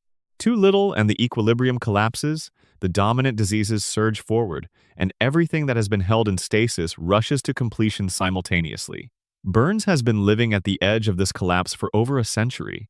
He is kept from falling over it by Smithers. Smithers as medical custodian. Wayland Smithers is, on the surface, Burns's devoted personal assistant. He manages Burns's schedule. He anticipates Burns's needs. He has subordinated his own preferences, his own social life, his own emotional well-being to the service of a man who treats him as furniture. The show has examined the psychology of this devotion across many episodes, and the conclusion it tends to reach is that Smithers's relationship with Burns is a form of love complicated, unrequited, profoundly unhealthy, but genuine in its way. But there is another dimension to Smithers's devotion that the show leaves largely unexplored, and it is this. Smithers is the only person in Springfield who fully understands Burns's medical protocol. He manages the schedule of the weekly treatments. He ensures that Burns arrives for each session. He monitors Burns's physical condition with a vigilance that the show sometimes frames as obsessive, but that, from a medical perspective, is simply appropriate for someone managing a patient on a protocol where a missed dose means death. Burns, for all his intelligence and his strategic ruthlessness, cannot manage this protocol alone. His physical frailty makes it difficult for him to reliably ensure his own care. His occasional lapses of cognition, his tendency toward distraction and tangent, his fundamental selfishness, that would make it difficult for him to prioritize the maintenance of his own health over whatever else he wanted to be doing at any given moment. All of these make him dependent on Smithers in a way that goes beyond professional convenience.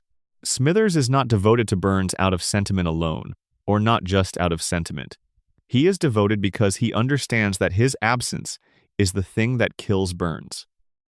He has been keeping Burns alive through logistical competence, through the steady, reliable maintenance of the protocol that holds the disease equilibrium in place for the entire duration of his employment. That knowledge that his own continued presence is the mechanism that stands between his employer and death is the foundation of the entire relationship. It gives Smithers a form of power over Burns that neither of them fully acknowledges.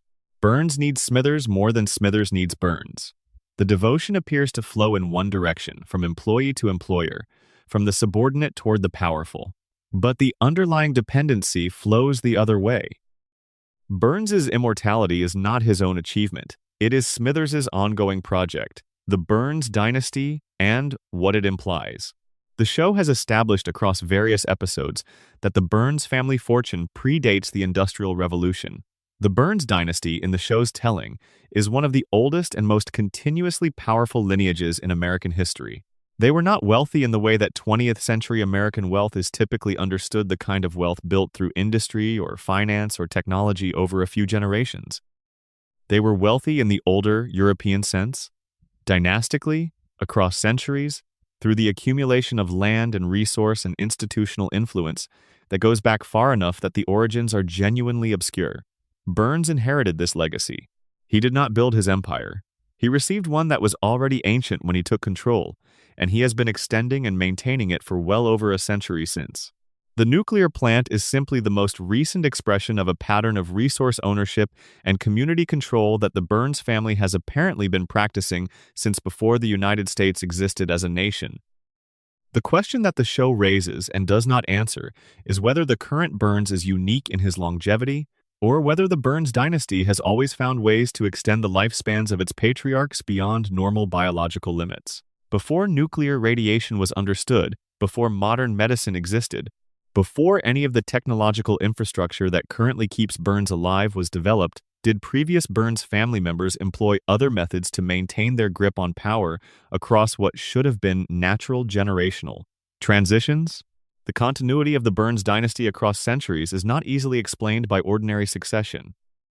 Wealth passes between generations, but so does power, so does institutional knowledge, so does the specific relationships and leverage and accumulated influence that makes the Burns empire function.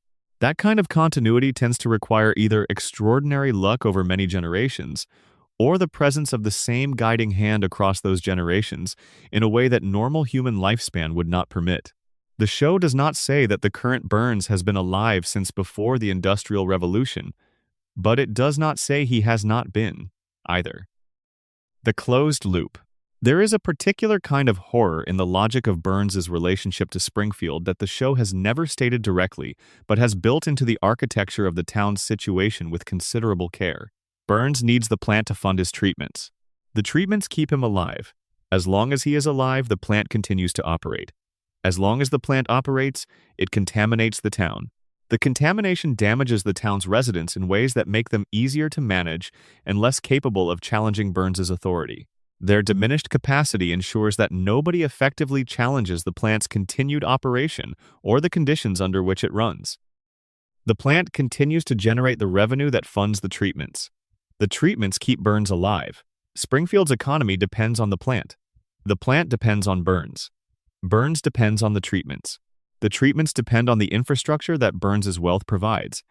It is a self-sustaining system, a closed loop, and every element of it feeds every other element.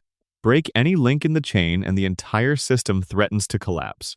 Springfield cannot afford to challenge Burns because challenging Burns means challenging the plant, and the plant is what keeps the lights on and the paychecks coming and the town functioning at the most basic economic level. And Burns cannot afford to stop operating the plant because the plant's revenue is what keeps the treatments funded, and without the treatments, Burns has a week to live. They need each other. The man who is slowly poisoning the town and the town that is being slowly poisoned are locked into a mutual dependency so complete that neither can break free of the other without facing consequences they cannot survive. That is not satire, exactly, or not only satire. It is a description of a very specific kind of power relationship that exists in the real world, has always existed, and tends to persist precisely because its internal logic makes it very difficult for any single actor within the system to disrupt it from inside. The people of Springfield cannot free themselves from Burns because they are economically dependent on him. Burns cannot free himself from Springfield because he is medically dependent on what their labor funds. The loop is closed. The loop is permanent. The loop goes on as long as Burns's weekly appointment holds. And so far, in 36 years, it has always held. Section 6. Maggie Simpson and the Long Game. Maggie Simpson does not talk. She does not walk reliably. She communicates primarily through the sounds her pacifier makes and the expressions that cross her face when something interests or displeases her. She is 1 year old. She has been 1 year old for 36 years. And in that time, without saying a word, she has accomplished things that every other member of her family, including the ones who can walk and talk and drive and hold down employment, have not managed. She shot the most powerful man in Springfield. She organized a rebellion among her fellow daycare inmates against a tyrannical caretaker. She saved members of her family from multiple situations that would have resulted in their deaths if she had not intervened. She demonstrated problem-solving capabilities in a theatrical short film that were remarkable by the standards of adult human cognition, let alone the cognition of a pre-verbal infant. And through all of it, every single extraordinary thing she has done, she has maintained her silence. Not because she cannot speak. The show has demonstrated that she can, at least in limited contexts. Her first word, daddy, was famously voiced by Elizabeth Taylor in a cameo that happened once and was never repeated. Maggie can produce speech. She has chosen not to produce it. And that choice, maintained across 36 years of episodes, is the most interesting and most under-examined decision any character in this show has ever made. The final shot and what it actually reveals. We discussed the final shot of the Burns shooting resolution in the previous section, but it is worth returning to it from Maggie's perspective rather than from the perspective of the mystery. After everyone has left the room, Maggie is alone. She looks around, checking her surroundings with a deliberateness that is not typically associated with 1-year-olds, confirming the absence of observers. Then she moves her pacifier in a gesture that mimics gunfire. Set aside the question of whether this shot means she did it. Focus instead on what the shot reveals about Maggie's cognitive and behavioral capabilities, independent of the shooting question. What she demonstrates in this moment is situational awareness, the knowledge that certain behaviors are appropriate in the presence of others and inappropriate in their absence. She demonstrates memory, the retention of a specific motor action associated with a specific event, accurate enough to reproduce in isolation. She demonstrates caution, the decision to withhold a behavior until she is certain she is alone. And she demonstrates the capacity for what behavioral scientists call self-monitoring, the ability to track one's own behavior relative to an audience and adjust accordingly. Those are not infant behaviors. Those are sophisticated cognitive capabilities that typically develop significantly later in human development than the first year of life. A 1-year-old child who checks to ensure she is alone before doing something she knows might have consequences is demonstrating a level of social and self-awareness that is, by any developmentally reasonable standard, extraordinary. Maggie is not a normal baby. The show has been establishing this since almost the beginning, in dozens of small moments scattered across its run. The final shot of the Burns episode is simply the most explicit of these moments. The longest daycare? 7 minutes of extraordinary. In 2012, the show produced a theatrical short film called The Longest Daycare, which was screened in cinemas before an animated feature and was nominated for an Academy Award.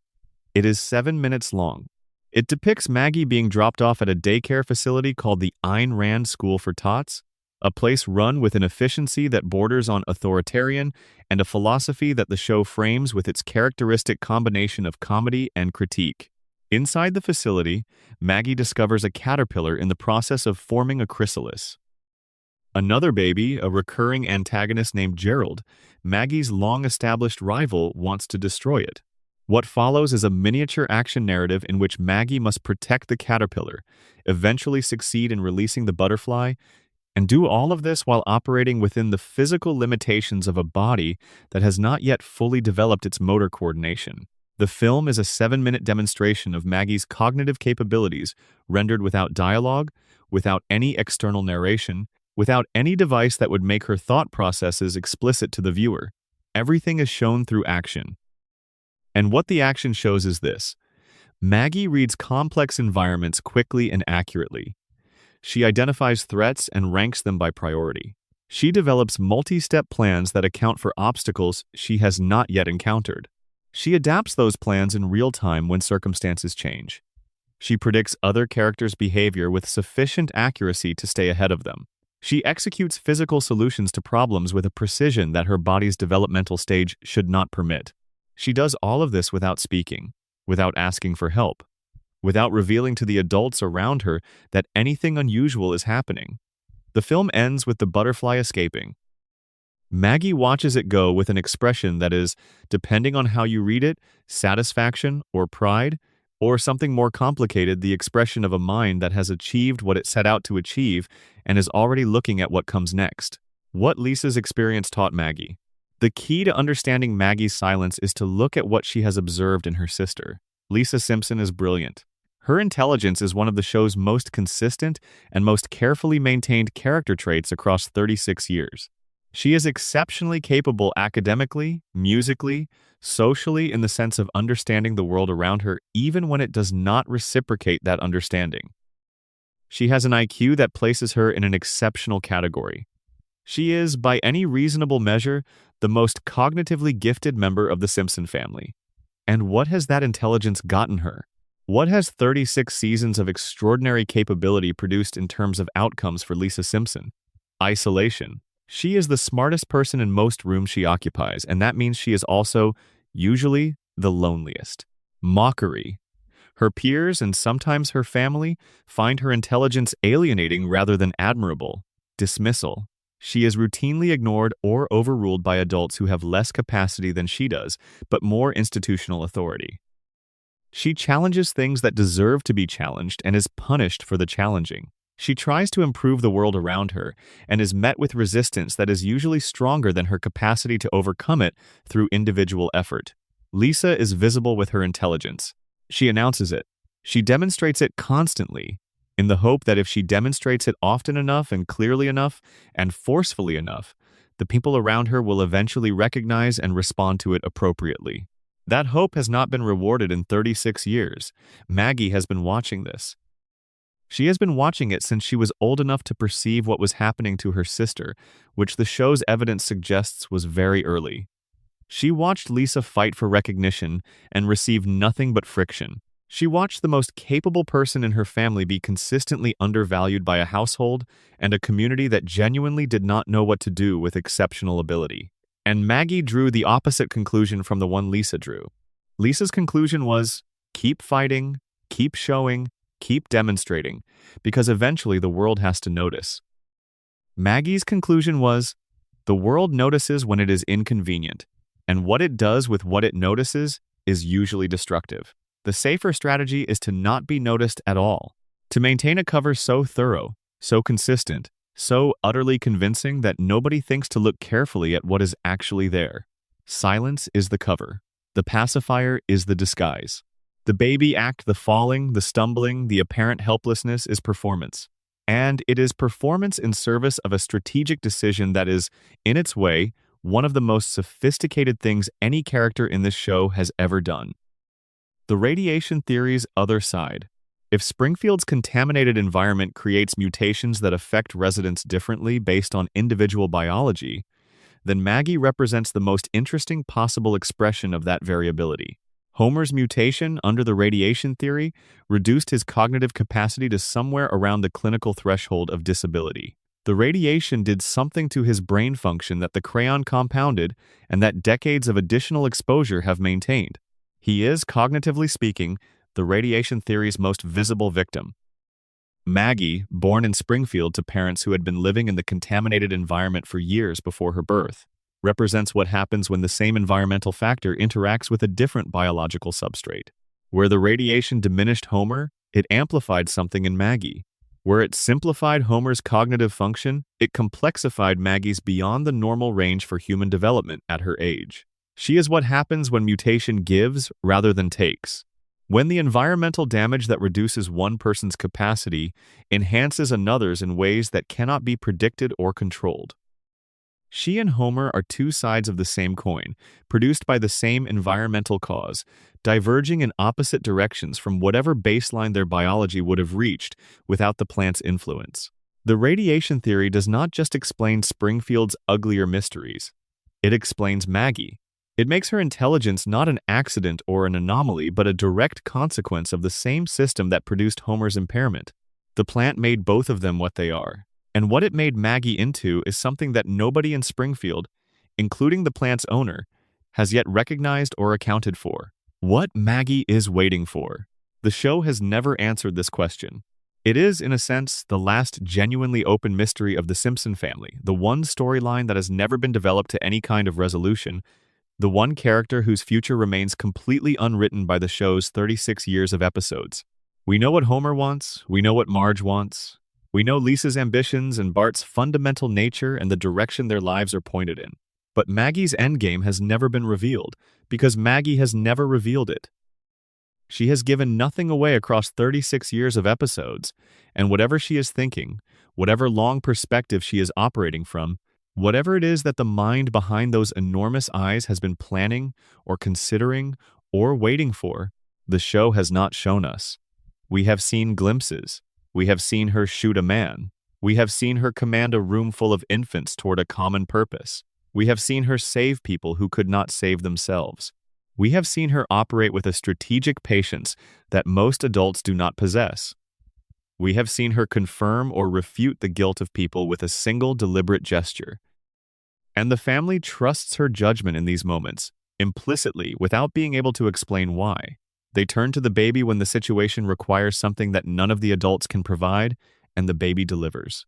She is the most capable member of the Simpson family. She has been since almost the beginning. And she has spent 36 years making absolutely certain that nobody outside the family has noticed this, because she looked at what Springfield does to visible capability and decided that invisible capability was considerably safer. When Maggie finally acts, when the moment comes that she has been patient enough and positioned enough to address, Springfield is not going to see it coming. Because the whole point of 36 years of silence and stillness and performance of helplessness is that nobody is looking when the moment finally arrives. And maybe that is the most frightening thing about Maggie Simpson. It is not what she has done. It is what she has been quietly, patiently, completely invisibly preparing to do. Section 7. Mona Simpson and the Conspiracy That Made Homer. For the first 6 seasons of The Simpsons, Homer Simpson was a motherless man. His mother, he had been told by his father Abe, had died when Homer was young. Abe had shown him a grave. Homer had mourned. He had grown up carrying the particular weight of early maternal loss, the kind of wound that does not heal cleanly and leaves behind patterns of behavior and feeling that shape everything that comes after. The absence of his mother is, when you look at Homer's psychology carefully, one of the primary organizing facts of who he is. His desperate need for approval. His attachment to Marge that goes beyond ordinary love and into something more anxious, more clinging, more terrified of abandonment. His willingness to endure humiliation and mistreatment from his employer rather than risk the stability of his employment, because losing his job would mean losing the financial foundation that keeps his family together, and losing his family is the thing Homer cannot contemplate. His compulsive need to be liked, to be included, to be welcomed into groups and maintained in their good opinion, regardless of what he has to do to secure that welcome. All of this traces back, in the show's own emotional logic, to the fact that Homer believed he was a boy whose mother had chosen not to be present. That his mother had died, been taken by circumstance, was painful but comprehensible. But buried underneath Homer's conscious understanding of his mother as dead was an unconscious question that the show never quite states explicitly, but that is present in the texture of his character. If she left, even involuntarily, even because death took her, then what does that mean about whether he deserved to be stayed with? Children who lose parents early carry impossible and irrational versions of this question. They know it is not their fault. They cannot help feeling that it might be. Homer carries this weight through 36 years of episodes, and it shows in everything he does. And then the show revealed that his mother was alive. Mother Simpson. The episode aired on the 19th of November, 1995, and it is among the most emotionally affecting hours the show has ever produced. The narrative mechanism that allows the revelation is characteristic Simpsons absurdism. Homer fakes his own death to avoid working on a Saturday. The ruse involves pushing a dummy off a cliff near the power plant. The town believes he is dead. When Marge insists he visit the Hall of Records to correct the error in the municipal records, Homer discovers something that stops him completely. His mother is listed as alive in the municipal records. She never died. The grave Abe showed him belonged to a poet named Walt Whitman. Abe had been using another man's headstone to represent a wife who was not dead, and he had been doing it for Homer's entire life. Homer finds Mona at a cemetery, visiting what she believes is her son's grave, mourning him. She does not recognize the grown man who approaches her. When he proves who he is, when the moment of recognition lands, the show handles it with a restraint and a gentleness that is unusual for it. Allowing the scene to breathe, allowing the weight of 27 lost years to be present without being expressed entirely through words. They have a few hours together before Mona tells Homer the truth about why she left. The Germ Lab and the 1969 raid. The story goes back to 1969. Mona Simpson was a housewife at that point, married to Abe, living in Springfield, mother of a small child named Homer. By the conventional expectations of her time and her circumstances, she was supposed to continue being a housewife indefinitely, her life organized around the needs of her family, her own desires and convictions subordinated to the requirements of domestic stability. And then something changed. The show depicts her radicalization with its characteristic blend of comedy and genuine political engagement. Mona encountered the counterculture, was moved by it, began to feel that the world outside her suburban life required her engagement. She joined a group of activists. She began participating in protest movements. She arrived at convictions about what was wrong with the world and what she was prepared to do about it. What she was prepared to do, eventually, was participate in the sabotage of a biological weapons laboratory owned by Mr. Burns.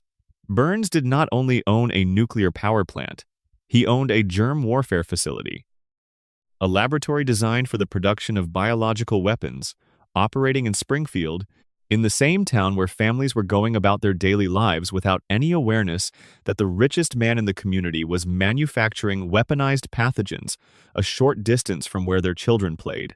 Mona and her group broke into the facility and detonated an antibiotic bomb, a device designed to destroy the biological agents stored inside without causing the kind of catastrophic contamination that a conventional explosion would produce. The raid was successful. The biological agents were destroyed. The weapons program was disrupted, at least temporarily. And then Mona made a mistake.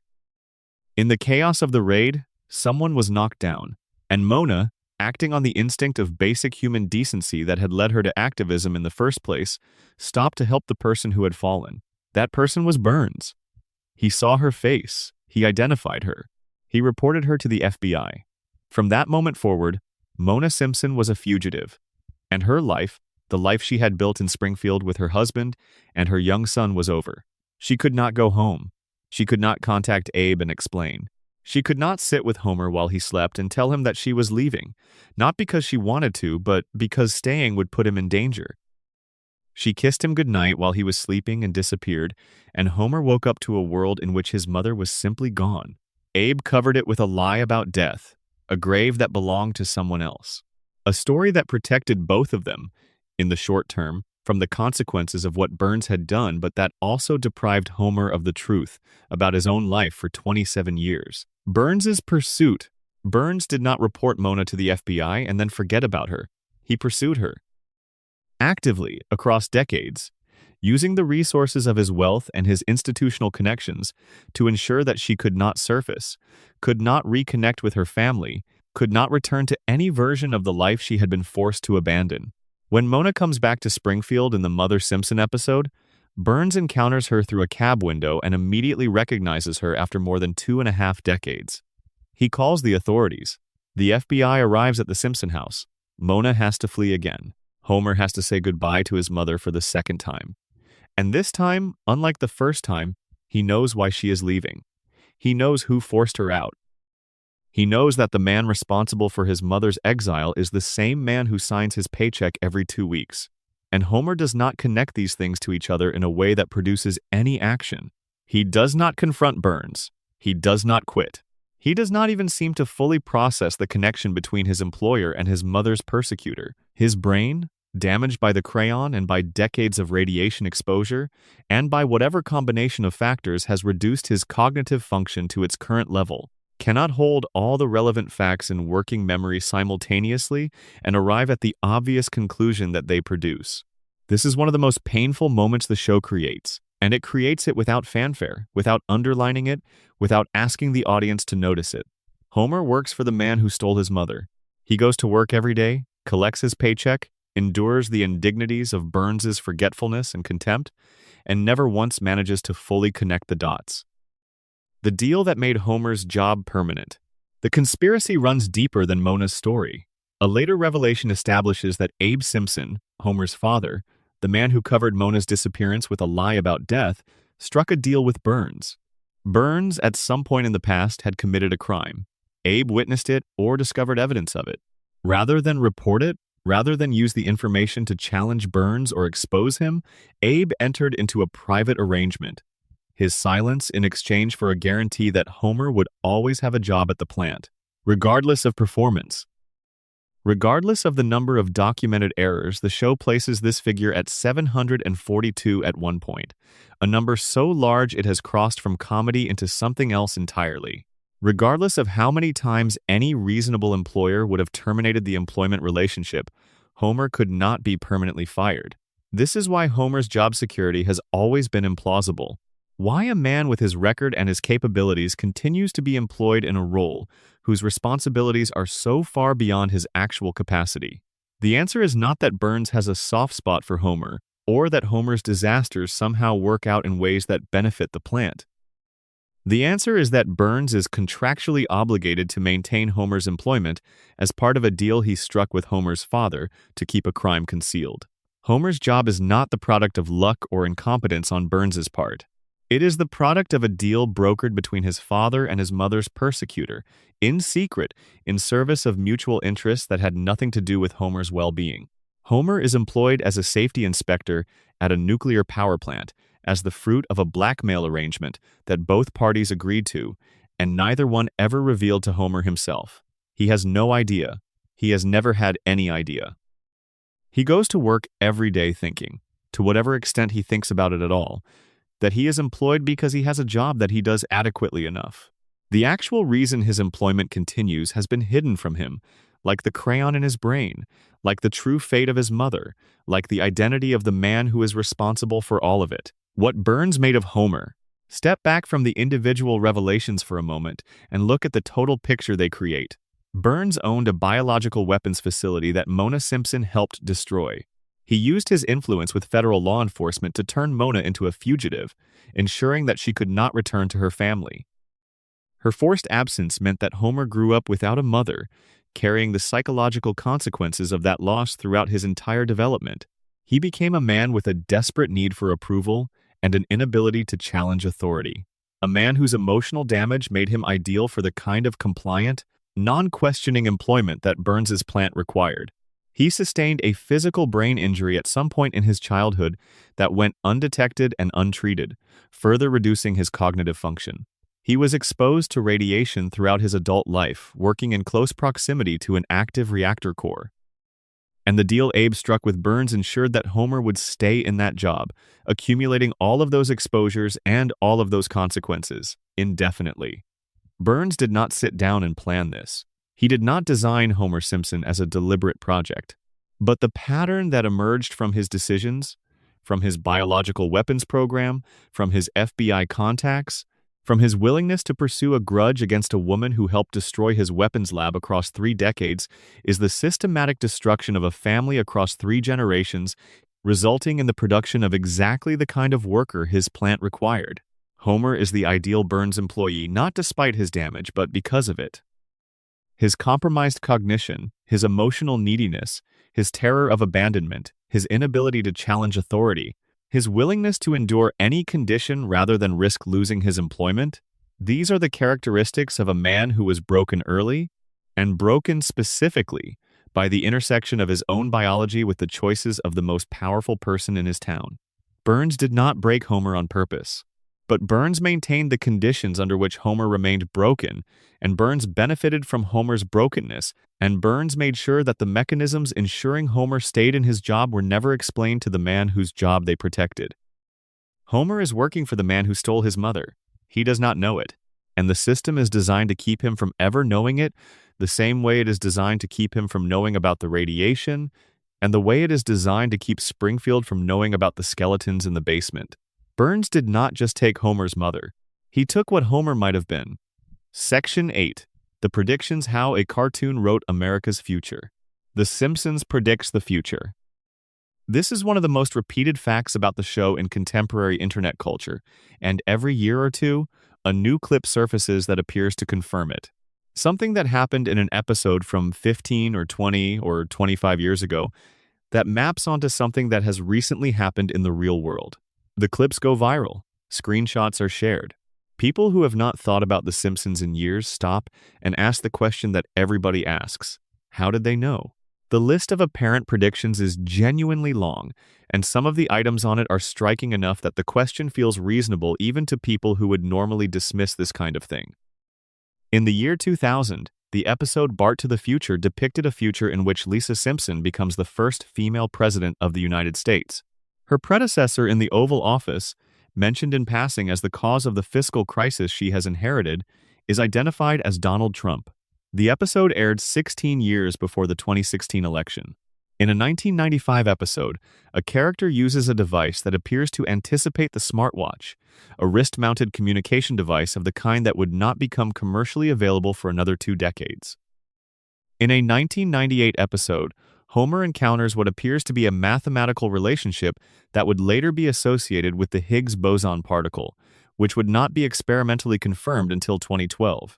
In a 1993 episode, a flu virus originating in Asia spreads to Springfield and causes widespread panic buying, and a frantic search for a cure. An episode that aired 27 years before COVID-19 emerged from Asia and did exactly those things. In 1998, the show depicted the Disney Corporation acquiring 20th Century Fox, which actually happened in 2019. In 1996, an episode showed the hip-hop group Cypress Hill collaborating with the London Symphony Orchestra, which actually happened in 2024, 28 years after the joke.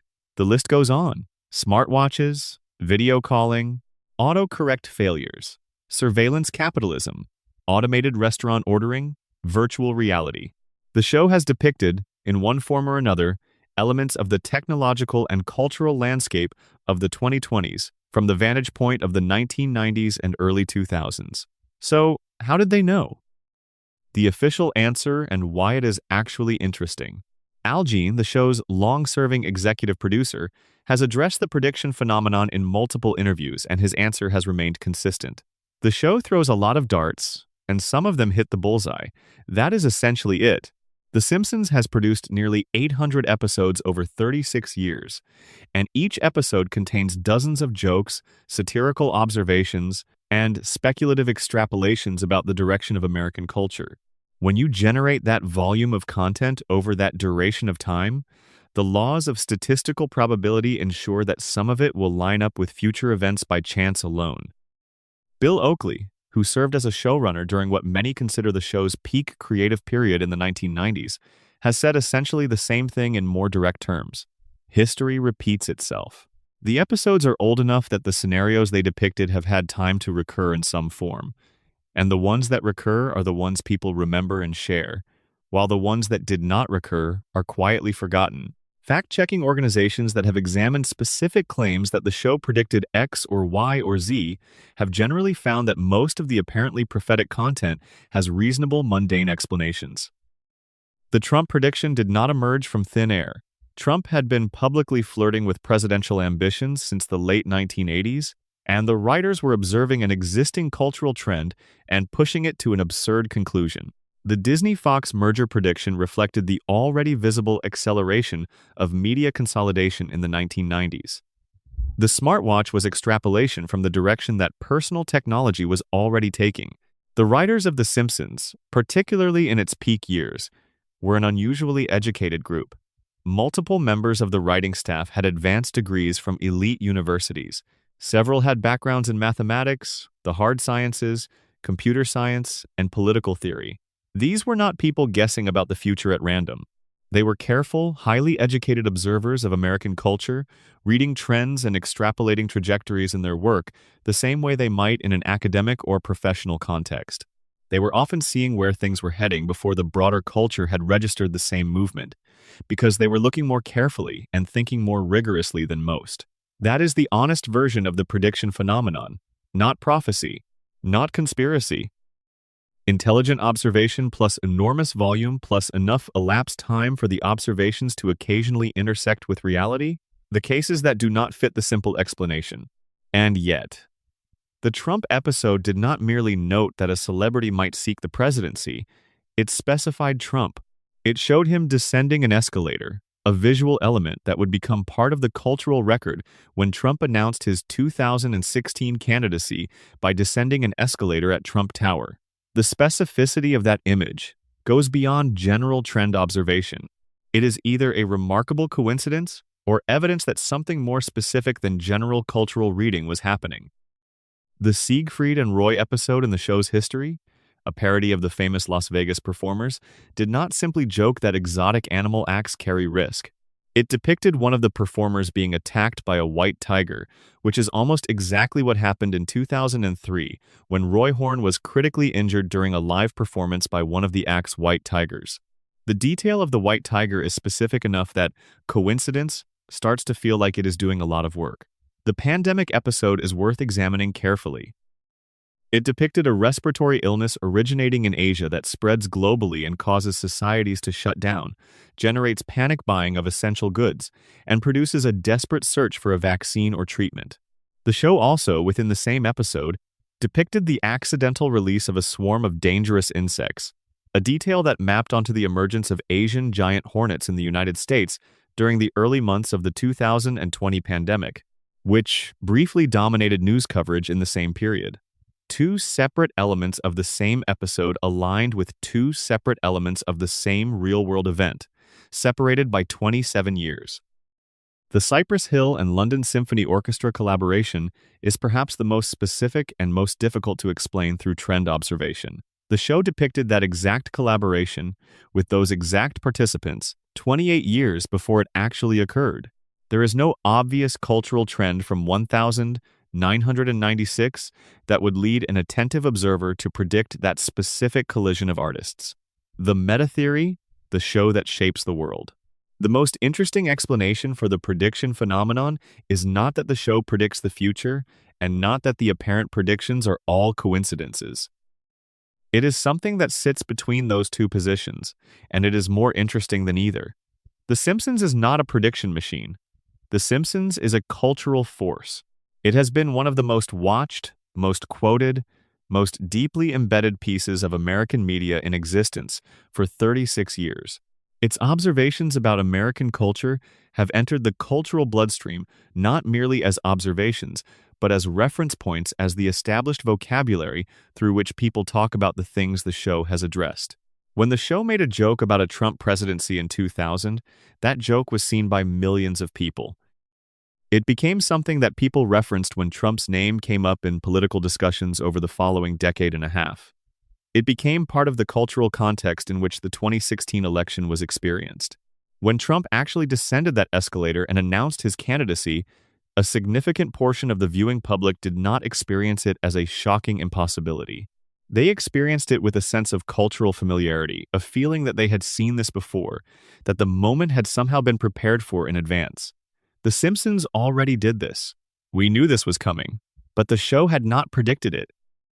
The show had made the idea familiar, had seeded the cultural imagination with a version of the scenario that meant, when the real thing arrived, it felt recognized rather than unprecedented. The show primes the cultural response to events that have not happened yet by making its satirical version of those events part of the shared reference library. By the time reality arrives, it feels like a prediction because we have already seen a version of it. But the version we saw was satire, extrapolation, educated guessing.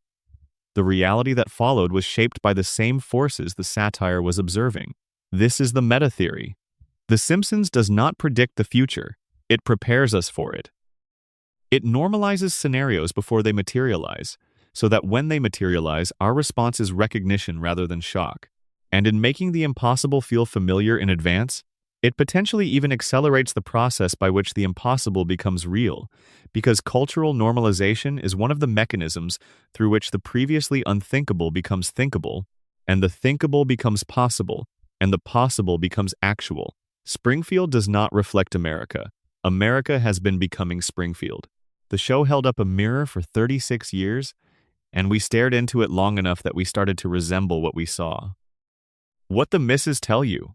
The prediction phenomenon is also maintained by something that is not the show, but is the audience: confirmation bias. Confirmation bias is the cognitive tendency to notice and remember evidence that confirms an existing belief and to discount or forget evidence that contradicts it. It is one of the most thoroughly documented patterns in human cognition, and it operates automatically below the level of deliberate choice in almost everyone. The Simpsons has also made thousands of predictions that did not come true. Jokes about jetpacks and moon colonies and specific political outcomes that went differently and cultural shifts that never materialized. Episodes built around technology that still does not exist and social changes that did not happen on the timeline the show imagined. Nobody screenshots those. Nobody shares them on social media. Nobody builds theories around the predictions that failed, because failed predictions do not confirm the narrative of prophetic writing, and so they are quietly filtered out of the cultural memory. What remains is a highlight reel. 800 episodes producing thousands of satirical observations, filtered through the most powerful confirmation bias engine ever created, the internet, with its capacity for instant sharing of confirming evidence and its structural tendency toward content that generates engagement, and what emerges looks like prophecy. But it is the shape of a very large sample, seen through a very selective lens. This does not make the hits less remarkable. Some of them remain striking even when you apply all the appropriate skeptical frameworks. But it does mean that the phenomenon is not what it appears to be from the outside, not evidence of supernatural foreknowledge or hidden access to information about the future, but the natural result of a very smart show running for a very long time and being remembered primarily for its successes. The Simpsons wrote so many possible futures that some of them were bound to arrive, and the internet made sure those were the only ones anyone remembered. Section 9. Springfield has no location, and that is the point. Springfield is the most famous fictional town in American history. More people can name Springfield and its landmarks than can correctly identify the capital cities of many real countries. The nuclear power plant, the Quick E-Mart, the elementary school, Moe's Tavern, the Gorge, the Tire Fire, Evergreen Terrace. These are the geography of a place that does not exist, but feels to the people who grew up watching it more real than many places that do. And Springfield cannot be located on a map. Not because the show failed to establish its geography. The show established plenty of geographic details across 800 episodes. The problem is that the geographic details contradict each other so comprehensively and so consistently that no map is possible. Springfield is located in the north and in the south, and on the coast, and in the heartland, and near Canada, and near Mexico, and in the mountains, and on the plains, depending on which episode you are watching. It has bordered Ohio, Nevada, Maine, and Kentucky. Its area code suggests Missouri. Its climate ranges from Arctic blizzard to tropical heat waves within the span of a single season's episodes. Springfield does not exist in any single American state because Springfield exists in all of them simultaneously. It is everywhere and nowhere. Matt Groening's confession and its aftermath. In 2012, in an interview with Smithsonian Magazine, Matt Groening revealed that Springfield was named after Springfield, Oregon, and that this was because Groening grew up near Springfield, Oregon, and thought the name was both common enough and pleasant enough to serve as the placeholder identity for his fictional American town. He said this straightforwardly and without apparent concern that he was ending a mystery that had consumed his show's fanbase for over 2 decades. For approximately 48 hours, the mystery appeared to be solved. Springfield was in Oregon. The question had an answer. And then, the show continued to contradict the answer. Episodes that aired after Groening's interview placed Springfield in geographic contexts that were not consistent with Oregon. The writing staff did not honor the creator's confession. The contradiction machinery kept running, producing new geographic impossibilities at the same rate it always had, as if Groening had said nothing. The truth is that Groening's Oregon confession was not a solution to the mystery. It was a statement about the origin of the name, which is a different thing entirely. Where he named it after did not determine where the show placed it, and the show had long since developed its own logic regarding Springfield's location, a logic of deliberate impossibility maintained by multiple writers across many years that served purposes more interesting than geographical specificity could, the impossibility as design. The official explanation for Springfield's geographic vagueness is that it was designed to feel universal, to allow viewers from any part of America to see something of their own town in it, rather than having it feel like a specifically regional place that might seem foreign to viewers from elsewhere. This is true, and it is a legitimate creative rationale that the show's creators have articulated clearly. Springfield functions as a composite of every American community rather than a specific one. Its industrial infrastructure suggests the Rust Belt. Its suburban sprawl suggests the Sun Belt. Its small-town insularity suggests New England. Its cultural blankness suggests the Midwest. Its aspirational boosterism suggests anywhere that a local politician has ever tried to attract a monorail or a sports team. It is all of these things at once, because it is not any one of them specifically.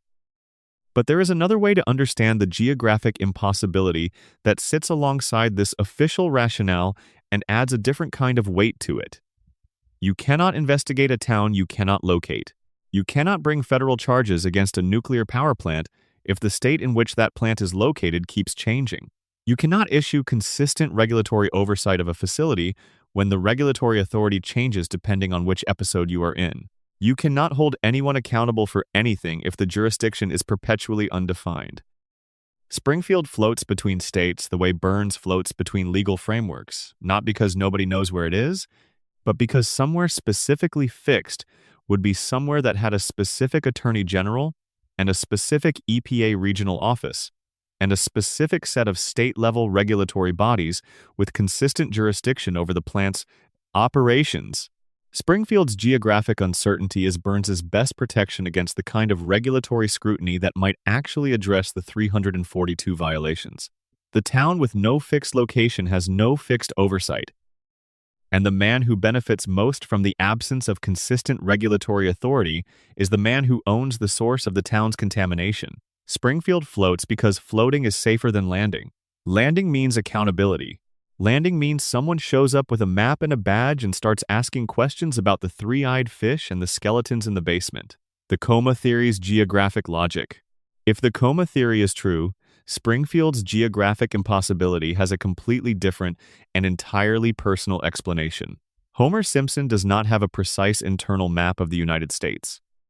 He has impressions and memories and fragments, a coastline seen on a family vacation, a mountain range glimpsed through a car window, a desert landscape from a movie he half-watched.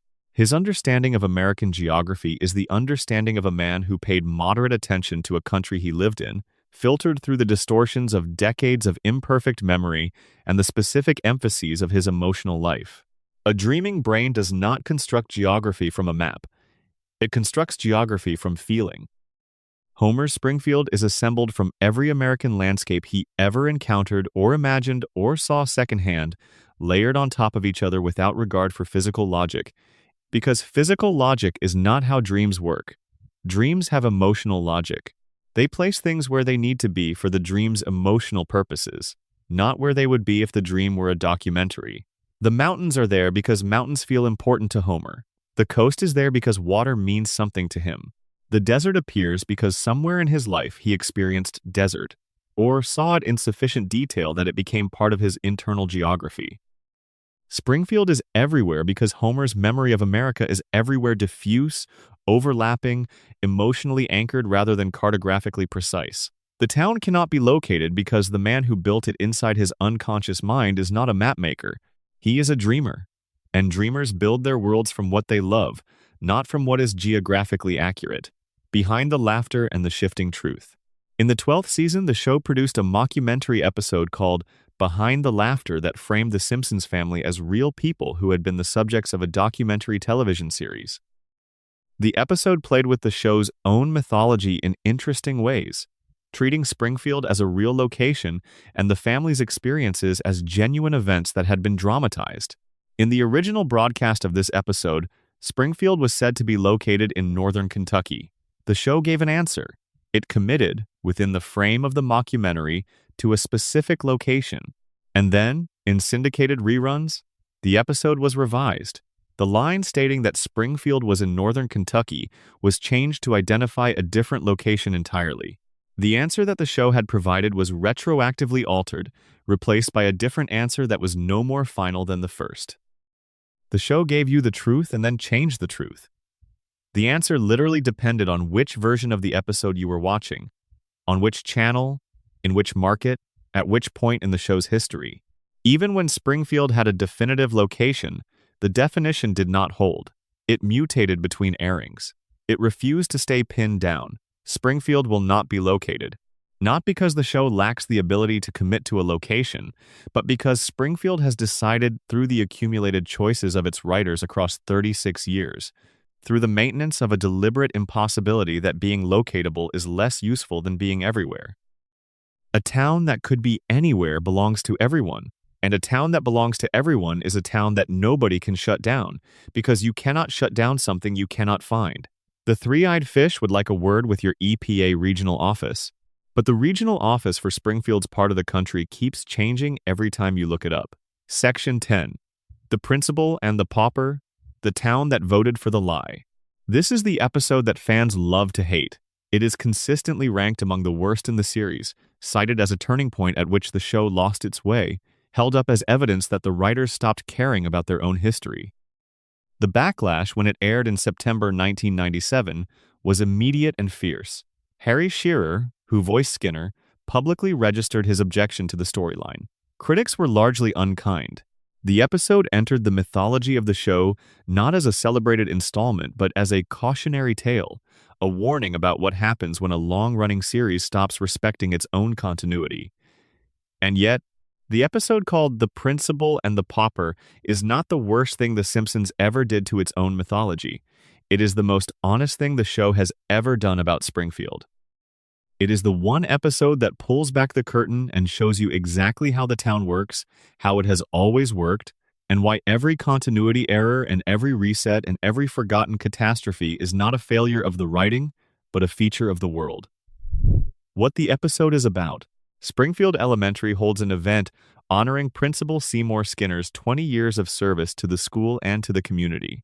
Skinner has been a fixture of Springfield for the entire run of the show. At this point, the uptight, mother-dominated, Vietnam-haunted principal whose relationship with Bart is one of the show's primary comedic engines.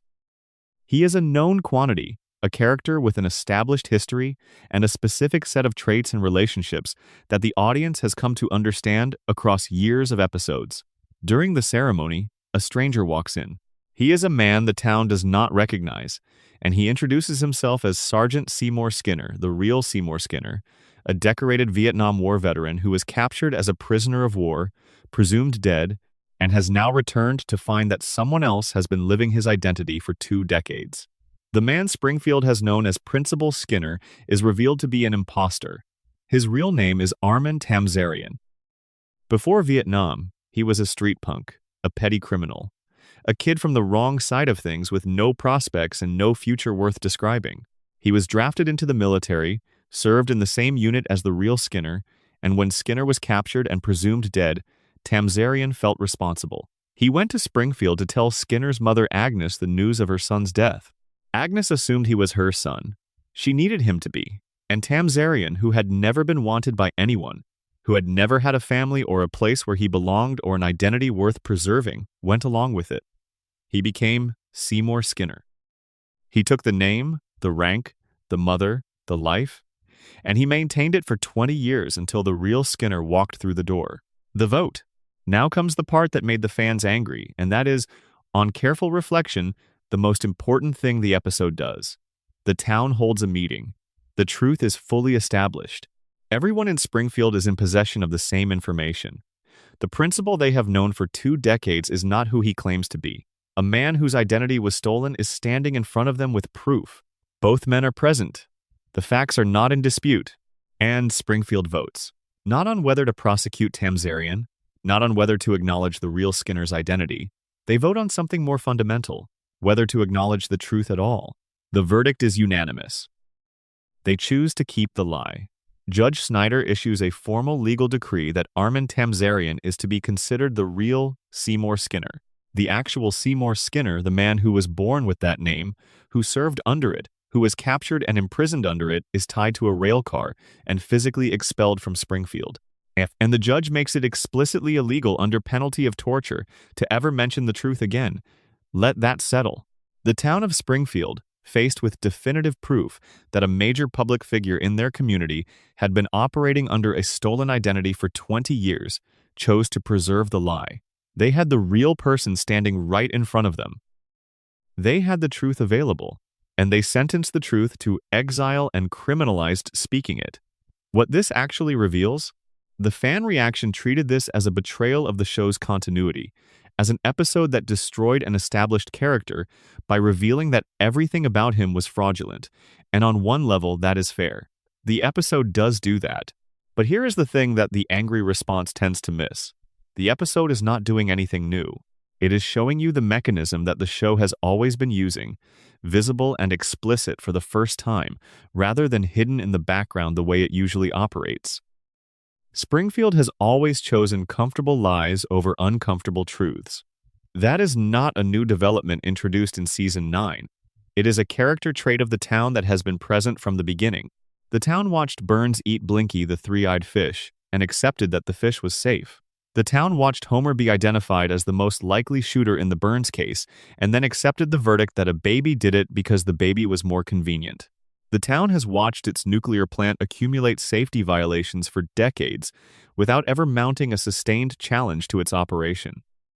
The town has experienced disasters and catastrophes and world-altering events and has reset to normal afterward without ever meaningfully processing what had happened. The Principal and the Pauper is the one episode that shows you this process happening in real time, with the mechanism visible. You watch the vote, you watch the decree, you watch the exile of the truth. Every other episode that ends with Springfield having forgotten the previous episode's catastrophe, every continuity reset, every collective amnesia, those are the same process, just happening off-screen, happening in the gap between episodes, happening quietly enough that most viewers accept it as cartoon convention rather than recognizing it as a feature of the town's psychology. Springfield resets because Springfield chooses to reset. The town has an active, functioning social mechanism for the suppression of inconvenient truths. It is not passive forgetting. It is active, deliberate, collectively maintained denial that serves the interests of the people who benefit from the current order of things. The real Seymour Skinner was the last honest man in Springfield. He showed up with proof that the official narrative was a lie, and the town's response was to criminalize the proof and exile the messenger. The cascading logic. If you follow the logic of the principal and the pauper through to its conclusion, it illuminates something important about every other mystery in Springfield. Why does the town accept that the three-eyed fish is harmless? Because challenging the conclusion would require challenging the power plant, and challenging the power plant would require challenging Burns, and challenging Burns would threaten the economy, and threatening the economy would threaten every person in Springfield who depends on it. The truth about Blinky is suppressible, because suppressing it is in everyone's short-term economic interest, and so it is suppressed, not by a formal vote this time, but by the same underlying calculus. Why does the investigation into the Burns shooting end so conveniently with a verdict that nobody can challenge? Because the alternative pursuing the investigation to a conclusion that might implicate someone powerful or someone whose prosecution would be inconvenient is more disruptive than accepting the easy answer. The baby cannot be prosecuted. The case can be closed. Closing it is in everyone's interest except the truth's, and the truth does not get a vote in Springfield. Why does the town's memory of the dome of the EPA's determination that Springfield was a containment-worthy contamination zone not persist into subsequent seasons? Because remembering the dome would require acknowledging the contamination, which would require confronting the plant, which would require challenging Burns, which would threaten everything. The dome gets forgotten because forgetting it is the only affordable option. The principal and the pauper shows you the vote. In every other episode where the reset happens, the vote takes place off-screen. But it is always the same vote, always reaching the same verdict, always for the same reasons. Springfield doesn't forget. Springfield decides not to remember. There is a difference, and it matters. Section 11. Hans Moleman and Ned Flanders, the saddest corners of Springfield. Some of the most revealing things about Springfield are found not in its central mysteries, but in the margins. In the background characters and the secondary figures whose stories get less attention than Homer's disasters or Burns's schemes, but who, when you look at them closely, carry their own distinct weight. Hans Moleman is one of those figures. Ned Flanders is another. They sit at opposite extremes of Springfield's moral and social landscape. One utterly powerless, one earnestly virtuous, and both of them end up in roughly the same place. Which tells you something important about what kind of town Springfield really is. Hans Moleman, the man who cannot stay dead. If you have watched The Simpsons for any meaningful period of time, you know Hans Moleman. He is the very small, very elderly, nearly blind man who wanders through the backgrounds of Springfield scenes and exists, functionally, to suffer. He gets hit by cars. He gets buried alive. He gets crushed by objects of various sizes. He walks into situations that result in his apparent death with a frequency that has no parallel in the history of American animation. He is, by any reasonable count, the most frequently killed character in the show's history. And then he appears in the next episode, completely fine. No explanation, no resurrection scene, no acknowledgement that anything happened to him. He is simply there again, ready for the next installment of whatever the universe has scheduled for him. Most longtime viewers have made peace with this as a running gag. Moleman dies a lot. It is funny. The joke is his indestructibility in spite of his apparent fragility, or possibly his fragility in spite of his apparent indestructibility. The exact nature of the joke shifts depending on the execution, but the basic mechanism Moleman suffers, apparently fatally, and returns has been a recurring element of the show for decades. Under the framework of the theories we have been discussing, though, Moleman's death cycle becomes something else. If the radiation theory is true, Moleman represents the most extreme expression of radioactive mutation in Springfield. Homer survives injuries that would normally be fatal, but Homer does not literally die and come back. Moleman seems to, which would imply a different order of biological alteration, a cellular reconstitution ability that goes beyond even Homer's extraordinary healing rate. Moleman's body, if the radiation theory applies to him, has been so thoroughly altered by exposure to Springfield's contaminated environment that it can apparently reconstitute itself after fatal trauma. Death in his case is not permanent. It is a temporary biological state that reverses, somehow, and allows him to return. If the coma theory is true, Molman has a different function entirely. He is a minor character in Homer's dream, a piece of background population that Homer's unconscious mind uses to fill scenes. Minor characters in dreams do not have consistent narrative continuity. They appear when they are needed, disappear when they are not, and their deaths are not meaningful because they are not really people in the dream, not the way Homer's family is. Molman dies because Homer's dreaming brain occasionally stops maintaining him, and comes back because the dream requires a certain density of background characters to feel populated, and Molman is one of the components that gets recycled. In the collective denial framework, Molman's death cycle is simply another thing that Springfield has agreed not to notice or address. A man dies in public, repeatedly, in front of witnesses, and nobody calls for an investigation or a medical review or any form of accountability.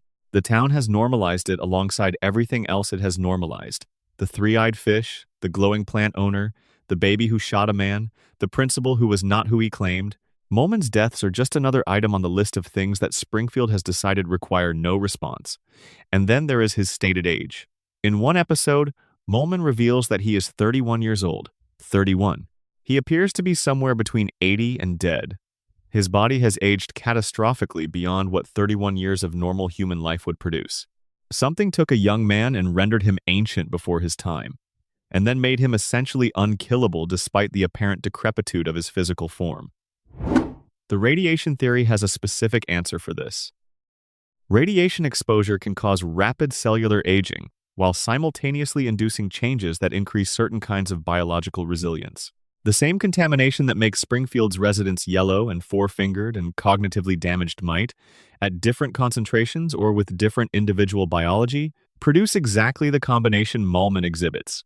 Extreme apparent aging, alongside an almost supernatural resistance to the effects of that aging. Molman is 31 years old and looks 90 because of what Springfield did to him. And he keeps coming back because the same thing that aged him also changed something more fundamental about his biology's relationship to mortality. Ned Flanders. Everything right, everything wrong. Ned Flanders is Homer Simpson's next-door neighbor, and in almost every measurable way, he is the better man. He is generous with his time and his resources. He is patient with people who do not deserve his patience, including Homer, which has been an ongoing test of saintly endurance for 36 seasons. He is deeply religious in a way that the show sometimes parodies but consistently presents as sincere. He is an attentive father, a kind neighbor, a reliable member of his community. He maintains his property, manages his finances responsibly, and approaches the world with a cheerful goodwill that requires enormous ongoing effort, as the show has revealed, but that he maintains regardless of the effort required. And the show has been systematically dismantling him for 36 years. His wife Maud died at the Springfield Speedway during a race event. A t-shirt cannon misfired. The shirts were aimed at Homer, who dodged them, and they struck Maud instead. She fell from the bleachers. She did not survive. Homer's reflexive self-preservation instinct killed Ned's wife. Ned forgave him. He grieved, deeply and visibly, and then he forgave. He continues to live next to the man whose behavior caused his wife's death. He continues to interact with Homer with patience and generosity. He has never allowed his grief or his anger, and the show has established that he does experience anger, that it lives inside him at considerable force to express itself toward Homer in any sustained or proportionate way. The reason he cannot, the reason his response to provocation and loss and genuine injustice is consistently to absorb and forgive, is revealed in an episode that examines the psychological origins of his behavior. Ned was not always the man he is now. As a child, he was violent, uncontrollable, ungovernable by the standards of any normal social setting. His parents, committed to a beatnik philosophy that opposed conventional discipline, took him to a psychiatrist who subjected him to an intensive course of behavioral modification. The therapy reprogrammed the child's aggression into compliance, rewired his responses to provocation from anger to acceptance, rebuilt his emotional architecture from the ground up. Ned's kindness is not natural. It is the product of childhood psychological engineering, performed on a child who could not consent to it by a doctor who was operating on behalf of parents who could not manage what they had created. Everything about Ned's adult personality, his patience, his positivity, his inability to sustain anger even when anger would be appropriate and proportionate, is the fruit of that early intervention. His faith, which functions as the organizing principle of his life and the framework through which he makes sense of everything that happens to him, is an important part of this picture. Ned prays, he goes to church, he reads the Bible. He structures his moral reasoning around religious principles and his emotional responses around the conviction that there is a divine plan, that suffering has meaning, that goodness will eventually be rewarded. This faith is not ignorant or lazy. It is engaged and considered and sustained against significant evidence that might reasonably challenge it. And here is what the show does with it. God, in the show's canon, is real. God has spoken to Homer directly, in face-to-face conversations, on at least 2 occasions. The divine is not merely a matter of faith within Springfield's fictional universe, it is a demonstrable fact, available for direct interaction with the show's characters. God talks to Homer. Homer, who falls asleep during church services, who has violated essentially every moral principle God's religion asks him to uphold, who has done nothing to earn or deserve divine conversation. Homer gets visited by God. Ned, who has organized his entire life around the attempt to be worthy of divine attention, who prays and observes and strives and gives, gets silence. God speaks to the drunk and ignores the devout. God visits the man who does not care, and does not answer the man who cares more than anyone in town. The show makes this point not once but repeatedly across many episodes, and it never quite states what the point is supposed to be. It simply sets the 2 situations side by side, Homer's casual divine access, Ned's absolute divine silence, and lets the viewer draw their own conclusion. The conclusion the show invites, without quite committing to, is that goodness is not rewarded in Springfield.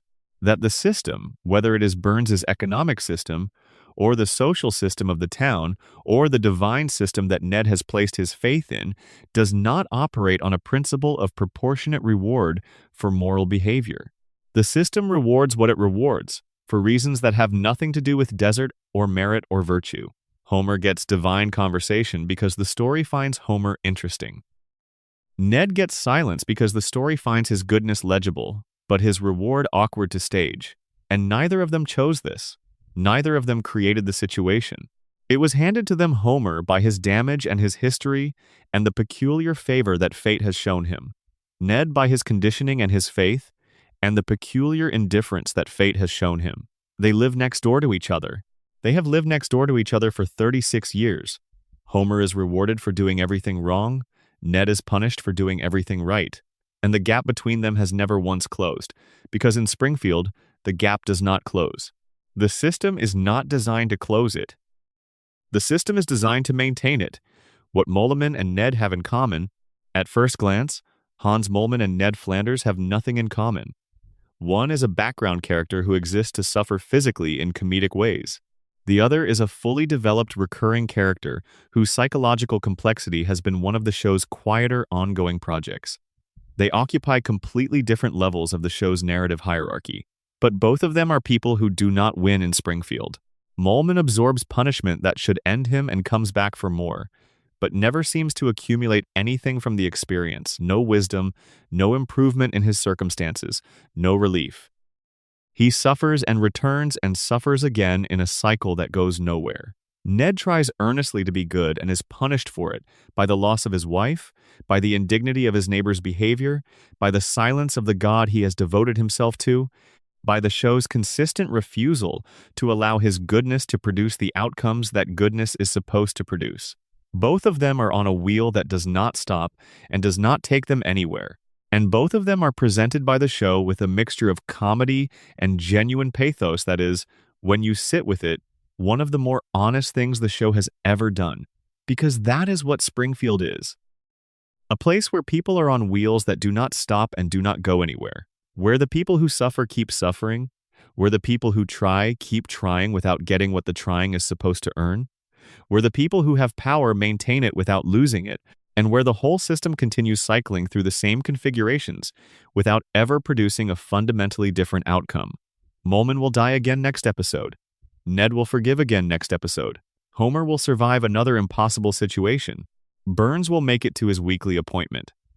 Springfield will forget what just happened and reset to the version of itself that the next episode requires. And the wheel goes around. Section 12. The Loop, the Mirror, and Why We Can Never Leave. We have spent a long time in Springfield now, long enough to have touched most of its deepest corners, to have visited the theories and the buried storylines and the patterns that accumulate across 800 episodes when you watch them closely enough to see the patterns at all.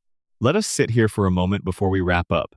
Let us just stay in this comfortable darkness and let the pieces settle. The radiation theory, the coma theory, the Burns shooting mystery, the immortality of the richest man in town, Maggie's strategic silence, Mona Simpson's exile and what it made of her son. The predictions that are not really predictions, the town that cannot be found on any map, the vote to keep the lie, the man who keeps dying, and the man who cannot stop forgiving. And underneath all of it, the floating timeline, the permanent present, the ageless family, the endless loop of the same lives cycling through variations without ever reaching the destination that time is supposed to deliver. Every single one of these theories and mysteries, examined individually, explains something different about Springfield. They use different evidence, operate from different assumptions, arrive at their conclusions through different kinds of reasoning. The coma theory is psychological. The radiation theory is biological. The Burns immortality theory is economic. The collective denial theory is social and political. They are not the same theory.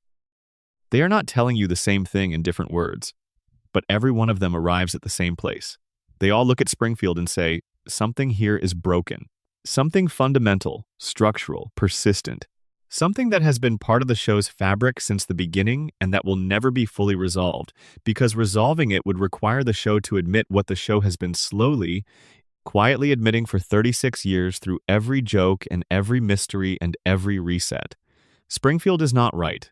Not in the sense of being morally correct. The show's satire has always been clear about that. In the sense of being functional. Of operating the way things are supposed to operate. Time is broken there. Biology is broken there. Memory is broken there. The relationship between cause and effect is broken there. The people who should be held accountable are not. The people who should be rewarded are not. The people who deserve answers do not receive them, and the people who deserve consequences are protected from them. And the show has been telling you all of this since before most of its current audience was born. The floating timeline as thesis statement. The floating timeline is usually discussed as a production convenience, and we have talked about it in that context. But let us look at it one more time, from a slightly different angle. The show has imagined its characters aging. It has done this several times, in flash-forward episodes that sketch possible futures for the Simpson family. These episodes are some of the most emotionally affecting in the show's run, precisely because the aging process, seeing Bart and Lisa as adults, seeing Homer and Marge as genuinely old, reveals something about the characters that the permanent present obscures. The glimpse of who they might become makes visible, by contrast, who they are now and what they have not yet become.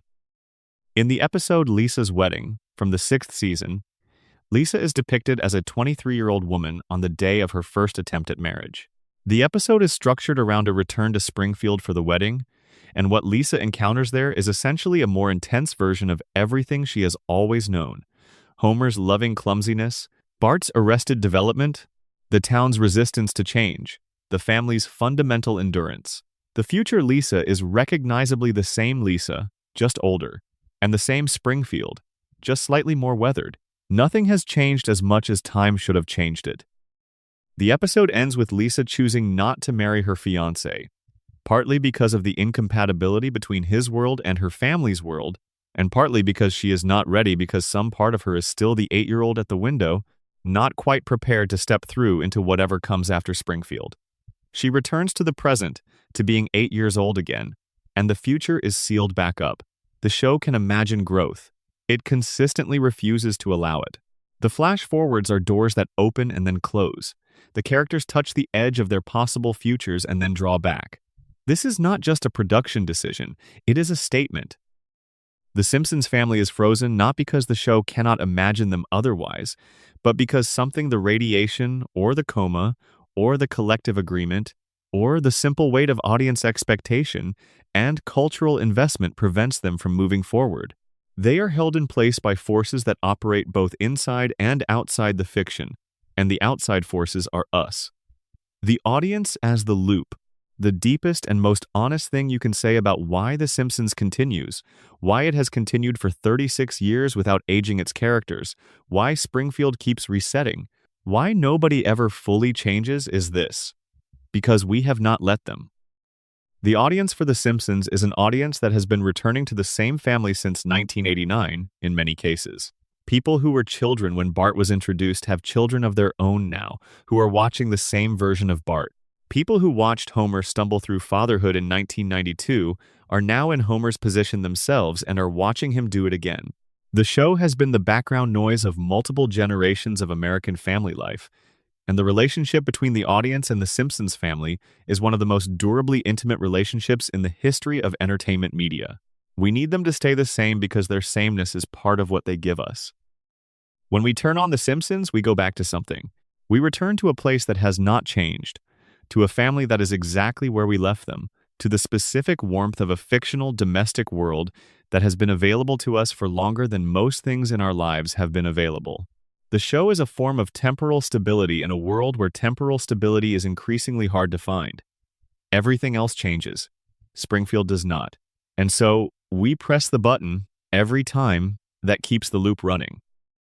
Every time we watch, every time we recommend an episode to someone who has not seen it, every time we quote a line that aired before we were born, we contribute to the cultural momentum that keeps the show going, keeps the characters frozen at their 1,989 ages, keeps Springfield refusing to land on a map, keeps the reset button active. We built the loop. We maintain it. We have been maintaining it for 36 years, and there is no sign that we are ready to stop. The emotional truth under all the theory. Here is what every theory in this exploration eventually leads back to, when you follow it all the way to its emotional center. Homer Simpson is a man who loves his family. That is the beginning and the end of his character, underneath everything else that has accumulated around him across 36 years of episodes. The incompetence, the stubbornness, the impulsiveness, the injuries, the disasters, the implausible recoveries, all of it circles around a center that is very simple and very human. He loves Marge. He loves Bart. He loves Lisa. He loves Maggie.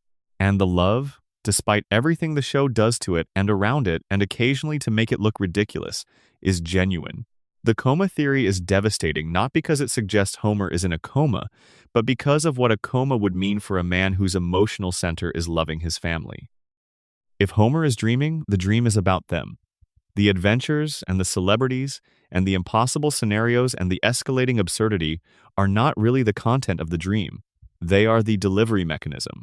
The content, what the dream is actually about, is Homer's wife and children, preserved exactly as they were on the day the vending machine fell, kept safe inside his unconscious mind, held together by the only thing that has ever been able to hold Homer together, the fact that they exist and that they are his.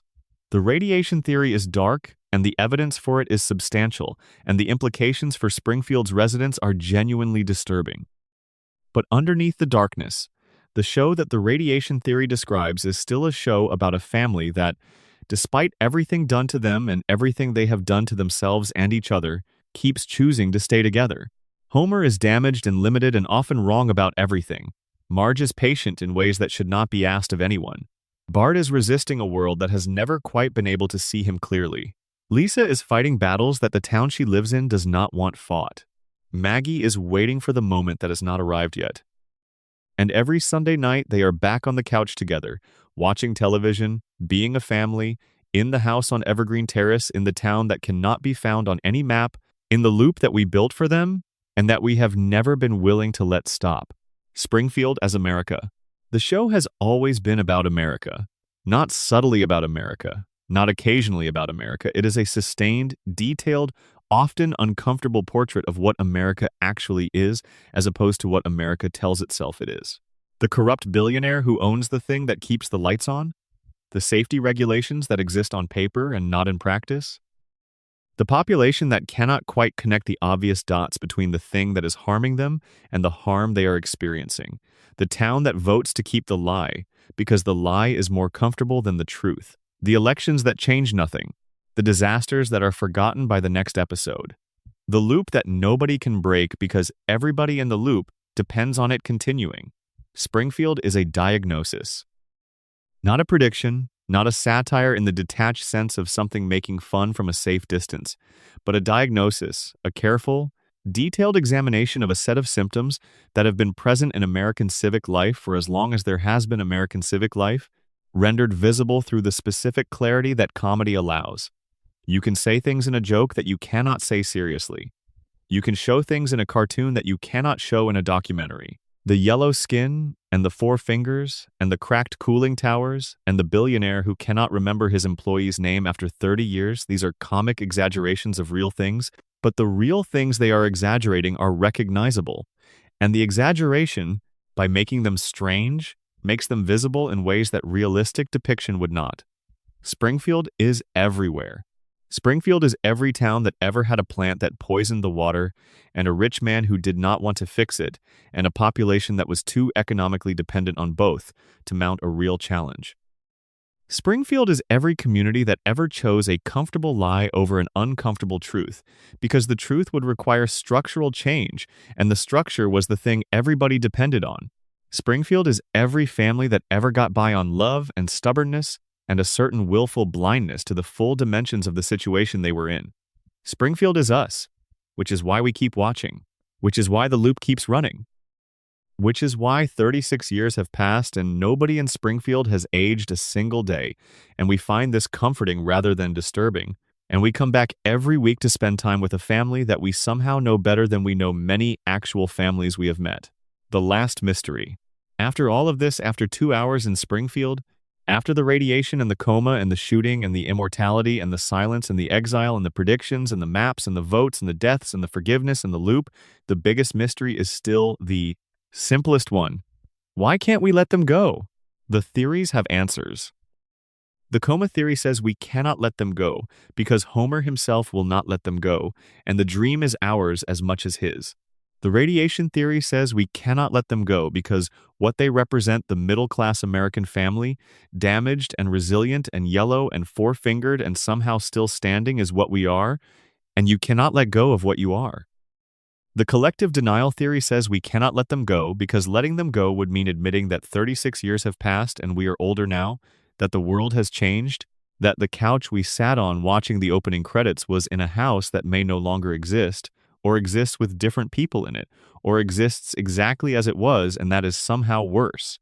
As long as The Simpsons is on, as long as the loop keeps floating, as long as Bart is 10 and Lisa is 8 and Maggie is waiting and Homer is stumbling through the door at the end of another day, we do not have to admit that time has passed.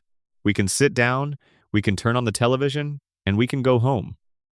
To Evergreen Terrace, to Springfield, to the family that never changes, in the town that never ages, in the show that never ends. The loop is not their prison. It is ours. We built it. We maintain it. We keep the reset button active through the simple act of watching, and we would not have it any other way. Because The Simpsons are the show we go to when we need to go somewhere that feels like home. And home, in this version of it, is a house where the beer is always cold, and the kids are always young, and Marge is always there, and Homer always finds his way back by the end of the episode. Because in Springfield, he never left. Not really. Not the version that matters. He is still there on the couch. He will be there tomorrow. He will be there next week, and next year, and as long as we keep pressing play, he will be there whenever we need to go home to a place that does not change and does not age, and does not ask us to admit that time is passing. That is the mystery the show will never solve, and never needs to. Why do we keep watching? Because Springfield is home. And you do not need a map to find home. You just need to close your eyes and let the couch gag play. Thank you for spending this time in Springfield. If you want to come back and go deeper on specific corners of the iceberg we touched tonight, the subscription button is right there. Sleep well. Springfield will be here when you wake up. It always is. End of script. Word count planning notes. Section 1 surface layer. To 4,400 words. Section 2, nuclear plant, to 4,500 words. Section 3, coma theory, to 4,300 words. Section 4, who shot Burns, to 4,400 words. Section 5. Burns immortality, to 4,200 words. Section 6. Maggie, to 4,300 words. Section 7. Mona Simpson, to 4,500 words. Section 8. Predictions, to 4,200 words. Section 9. Springfield location, to 3,900 words. Section 1. Zero Principal and Pauper, to 3,800 words. Section 1. One Mulman and Ned, to 4,400 words. Section 1-2 The Loop, to 4,100 words. Estimated total to 51,000 words. Expanded passages integrated into final draft. The following expansions are appended here and should be woven into the corresponding sections above for a seamless final document. Section 1. Expansion. Additional surface layer material, the opening music and what it carries. Danny Elfman composed the theme for The Simpsons in a single day. He has said this in interviews, and the detail tends to produce a kind of disbelief in people who hear it, because the theme is so distinctly itself, so immediately recognizable, so perfectly suited to the material it introduces, that it seems like something that should have required considerable time and labor to arrive at. But Elfman wrote it quickly, drawing on a sensibility that combined his background in theatrical music and film composition with a deliberate instinct toward the slightly askew, the slightly unsettling, the note that is almost but not quite where you expect it to be.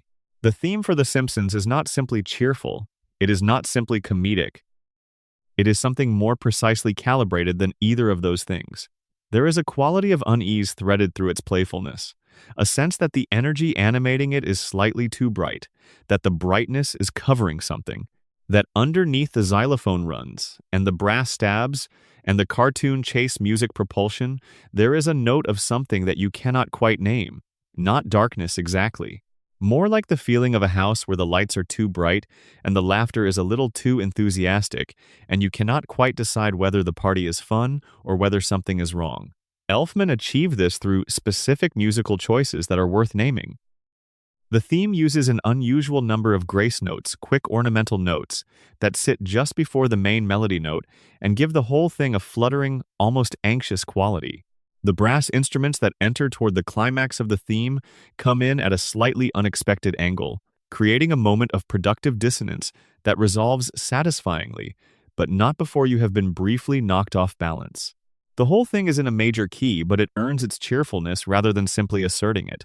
And across 36 years, the theme has been played essentially unchanged. The arrangement may have been updated slightly over the decades, the recording quality has improved, but the fundamental composition is the same music that played in December 1989.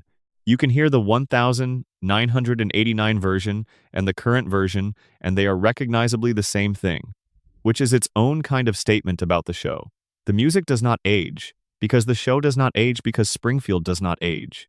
The theme is frozen along with the family it introduces, The Simpsons and the idea of the American working class. The show has always been, at one level, a show about class. Not in the way that a political documentary is about class, with explicit analysis and named frameworks, but in the way that the best social comedy is about class by simply depicting things as they are and trusting the audience to see what the depiction implies. Homer Simpson is a blue-collar worker. He works a specific job at a specific facility for a specific wage, and the show has been relatively consistent about depicting the economic realities of that situation. The Simpsons' house is modest, the car is old. The family struggles occasionally with the gap between what they need and what Homer earns. Homer's job at the nuclear plant is not presented as glamorous or aspirational. It is presented as what it is: employment obtained through connections, maintained through circumstances that Homer does not fully understand, performed with a competence level that should have resulted in termination many years ago. The show's treatment of class is one of the things that distinguishes it from other animated family comedies that have followed in its wake. Homer's economic situation is not solved by the end of episodes. The family does not become wealthy. The house does not improve.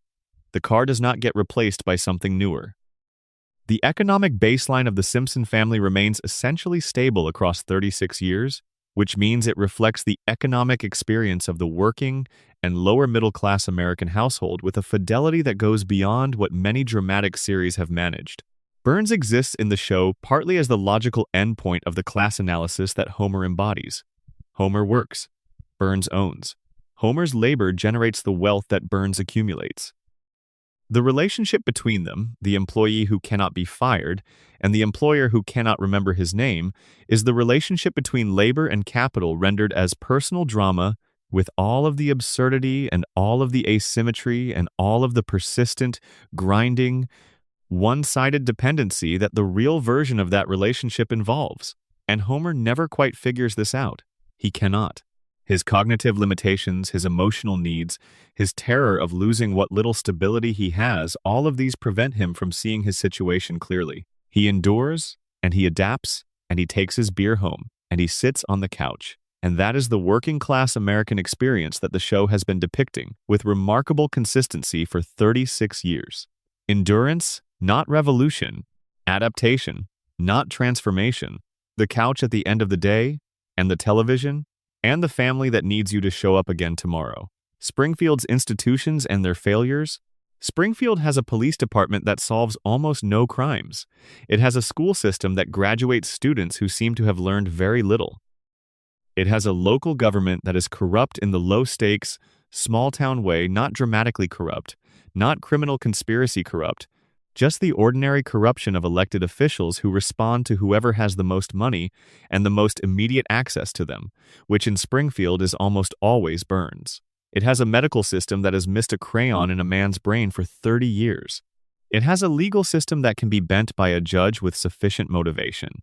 Every civic institution in Springfield fails at its stated function while continuing to exist, to employ people, to collect its funding, and to maintain the appearance of functionality.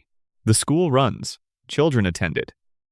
Teachers stand at the front and go through the motions of instruction. But Springfield Elementary is not producing educated young people at any meaningful rate, and the show knows this and depicts it and does not apologize for it. The police department is perhaps the show's most consistently satirized institution. Chief Wiggum is one of the show's most beloved characters, in part because his incompetence is so complete and so cheerful and so entirely without apparent distress on his own part. Wiggum does not experience his professional failures as failures. He navigates each situation with a confident incorrectness that is recognizable as a specific type of institutional leadership, the type that persists not through effectiveness but through the absence of any accountability mechanism that might threaten its continuation. What the show is depicting across all of these institutional failures is something that the satire of political and civic life has always recognized. Institutions persist not because they work, but because they serve the interests of the people with the power to maintain or dismantle them. Springfield's police department continues to exist and employ people despite its record because dismantling it would require political will that nobody in Springfield has had occasion to develop. The school continues to operate despite its outcomes because the alternative, actually reforming it, would require confronting the funding problems and the social problems and the political problems that produce its outcomes. And those confrontations are expensive and difficult, and the people in power in Springfield have not had sufficient motivation to undertake them. Burns benefits from functional-looking institutions that do not actually function effectively. Wiggum's police department closes cases in ways that are convenient rather than accurate. The Burns shooting is the most prominent example, but it is not the only one. The medical system does not notice the things that a genuinely effective medical system might notice about Springfield's population. The school system does not produce the kind of education that might help Springfield's residents understand their situation clearly enough to challenge it. The institutional failures of Springfield are not accidental. They are the ecological niche that Springfield's power structure occupies, and they are maintained, as all such niches are maintained, by the interests of the people they benefit. Section 2 expansion, additional nuclear plant material, the economic structure of Burns's control. It is worth spending a moment on the specific economic mechanism through which Burns maintains his control over Springfield, because it is one of the show's most carefully constructed pieces of world building, even if it is never laid out explicitly in any single episode. Burns owns the power plant. The power plant generates electricity. Springfield purchases that electricity, which means that every resident, every business, every institution in Springfield is sending money to Burns on a recurring basis simply by having the lights on. He is not one of several suppliers competing in a market. He is the sole supplier of an essential service in a jurisdiction where his political influence has been sufficient to prevent the development of alternatives. This economic structure means that Burns's wealth is not merely passive, it is regenerative.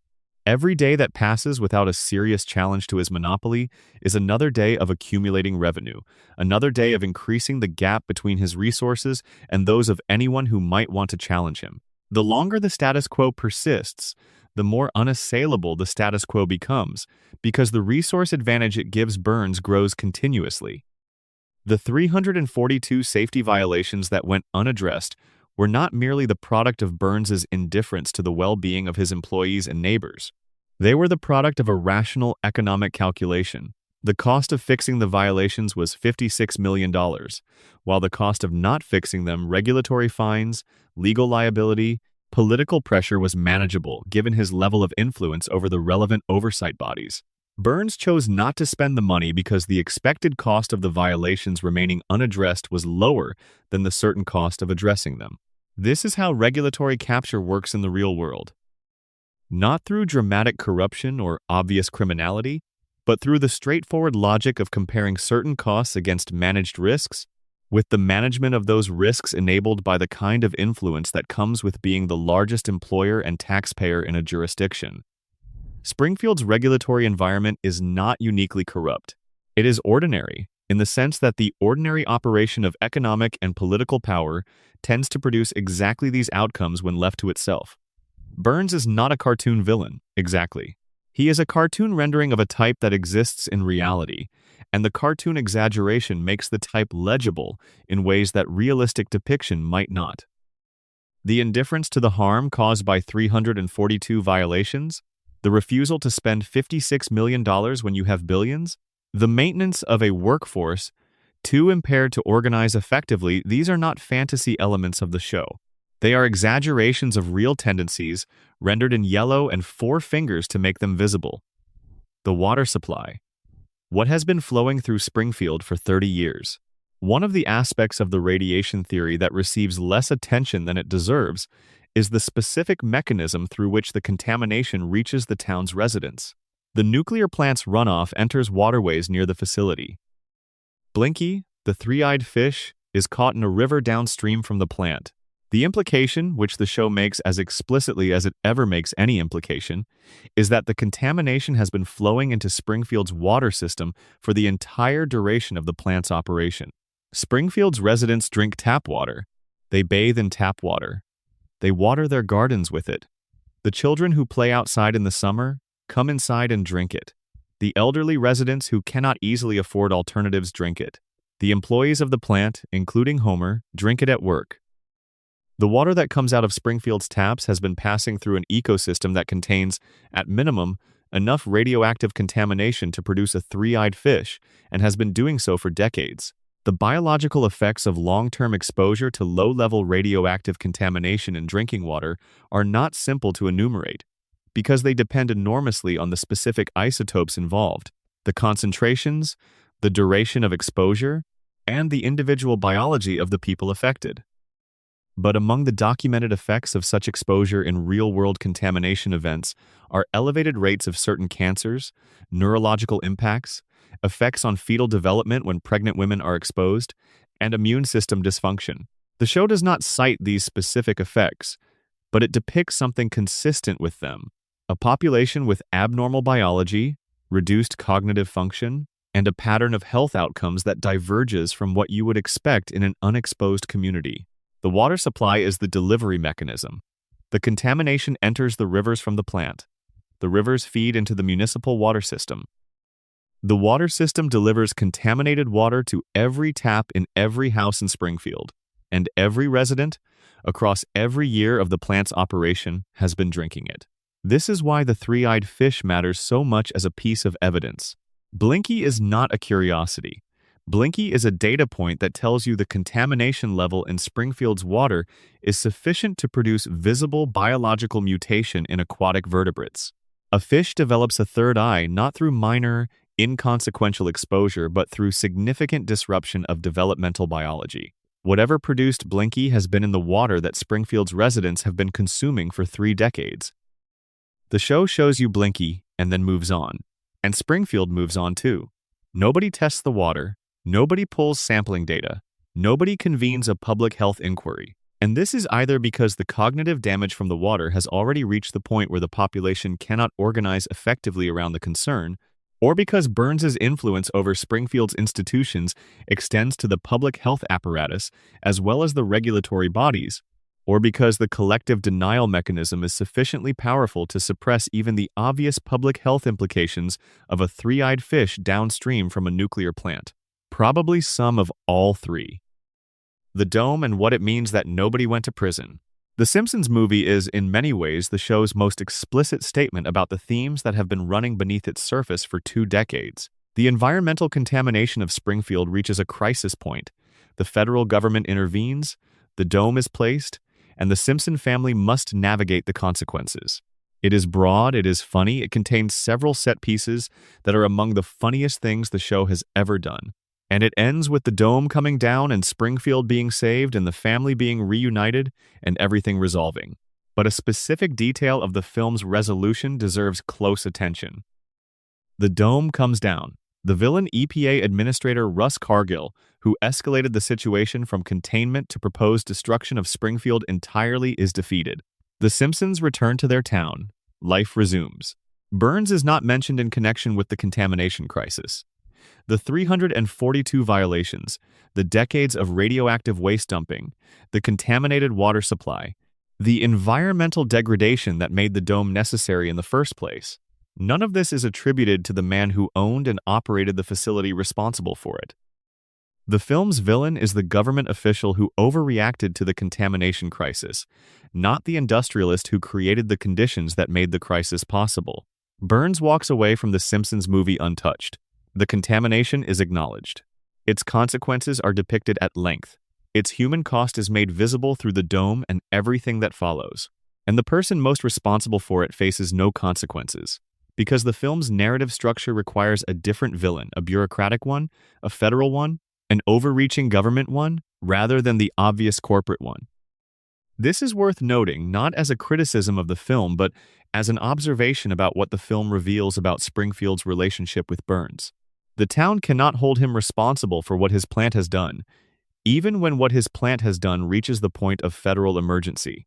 The mechanism of protection extends even to the fiction's narrative framework.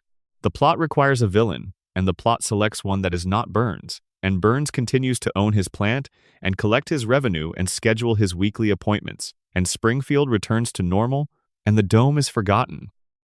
Section 3 Expansion. Additional coma material. The brain damage admission and what the show did with it. The 5% brain damage disclosure at the end of the coma episode is one of the most casually devastating moments in the show's history, and it is delivered as a joke, and the joke lands, and the episode ends, and the show moves on. But 5% of Homer's brain function is gone. The show says this explicitly. This is not subtext or implication. The medical conclusion delivered to the Simpson family is that Homer's coma resulted in a specific, measurable, permanent reduction in his cognitive capacity. Homer's response, as noted earlier, is to laugh without knowing why. His family finds this charming. They laugh with him. The moment is framed as a heartwarming recovery scene. Homer is awake, he is laughing, everyone is relieved, and the brain damage is a footnote to the relief. Think about what the show has just told you, though.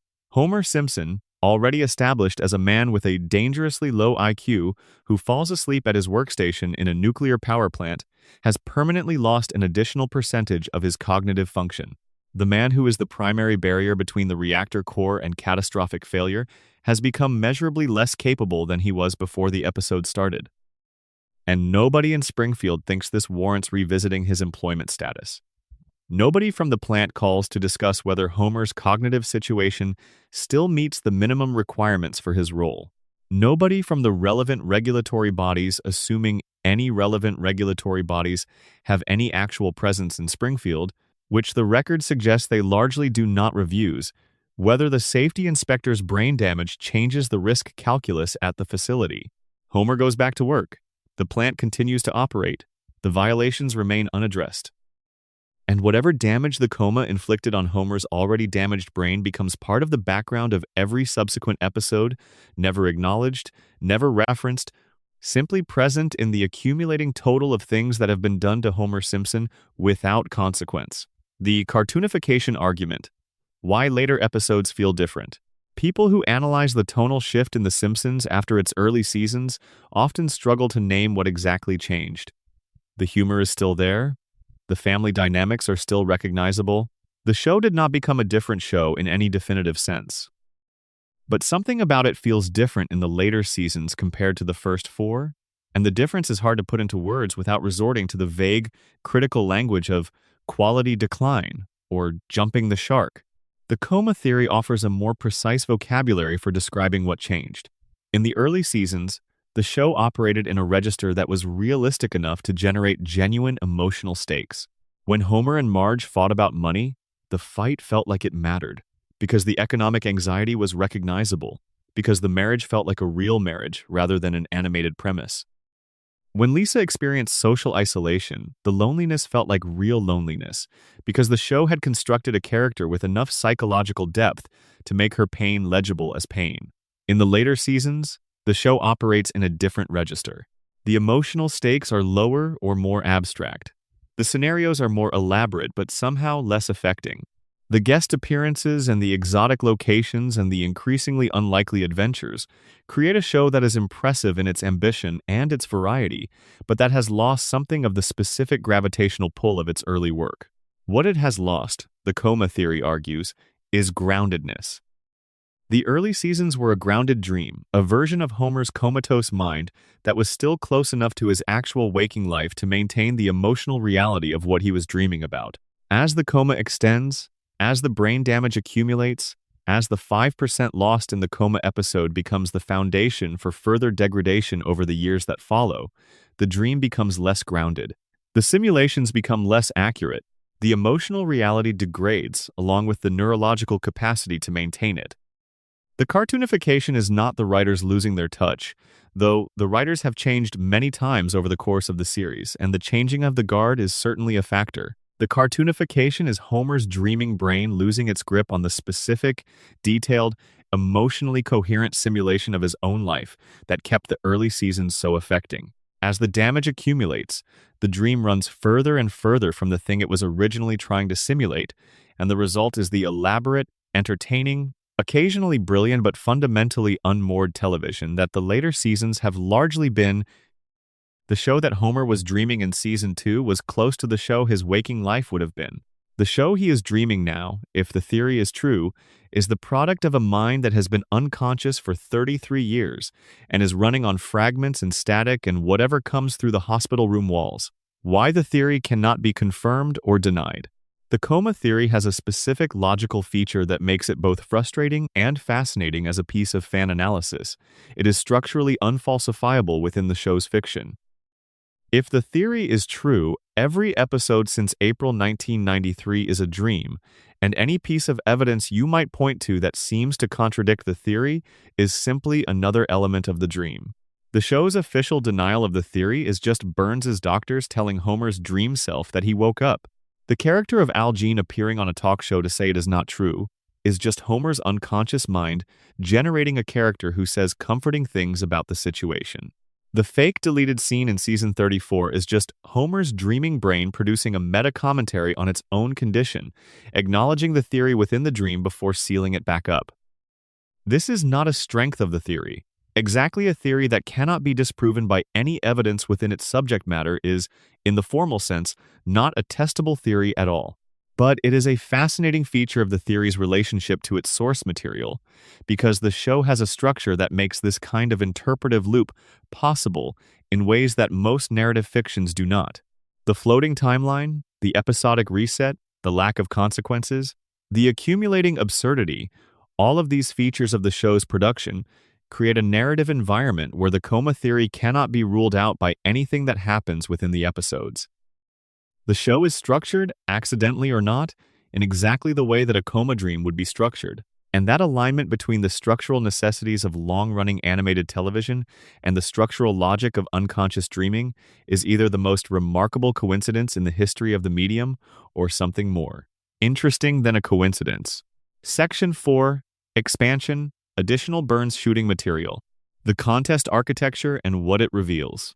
When Fox structured the Who Shot Mr. Burns contest, they made several specific choices about how it would work that, in retrospect, are revealing about what they expected the outcome to be. The contest was not simply guess the shooter and submit your answer. It was structured around engagement with the clues. The promotion encouraged viewers to watch the finale multiple times, to analyze the visual details of the episode, to look for hidden information in the backgrounds and the framing and the specific blocking of scenes. It was framed as a puzzle with a solution that the attentive viewer could extract from the material provided. This framing implies that the production team, when they ran the contest, believed that the clues in the episode were sufficient to lead a careful viewer to the correct answer. They designed a promotion around the premise that the mystery was solvable from the evidence available. And then, when the answer was revealed, essentially, nobody had gotten it right, which means one of several things. Either the production team overestimated the solvability of the mystery they had constructed, or the viewers were not looking in the right places, or the answer they chose was not the answer the clues actually pointed toward. And the fact that the writers acknowledge, on the DVD commentary, having been aware of one correct submission posted online on the night of the original broadcast, before the answer had been revealed, by someone who then disappeared before they could be located, is its own kind of puzzle. One person, apparently, looked at the available evidence and arrived at the correct answer. One person, out of the thousands who submitted entries, understood what the clues were saying, and that person is gone. Their answer exists in the historical record only as an acknowledged fact that the production team could not follow up on.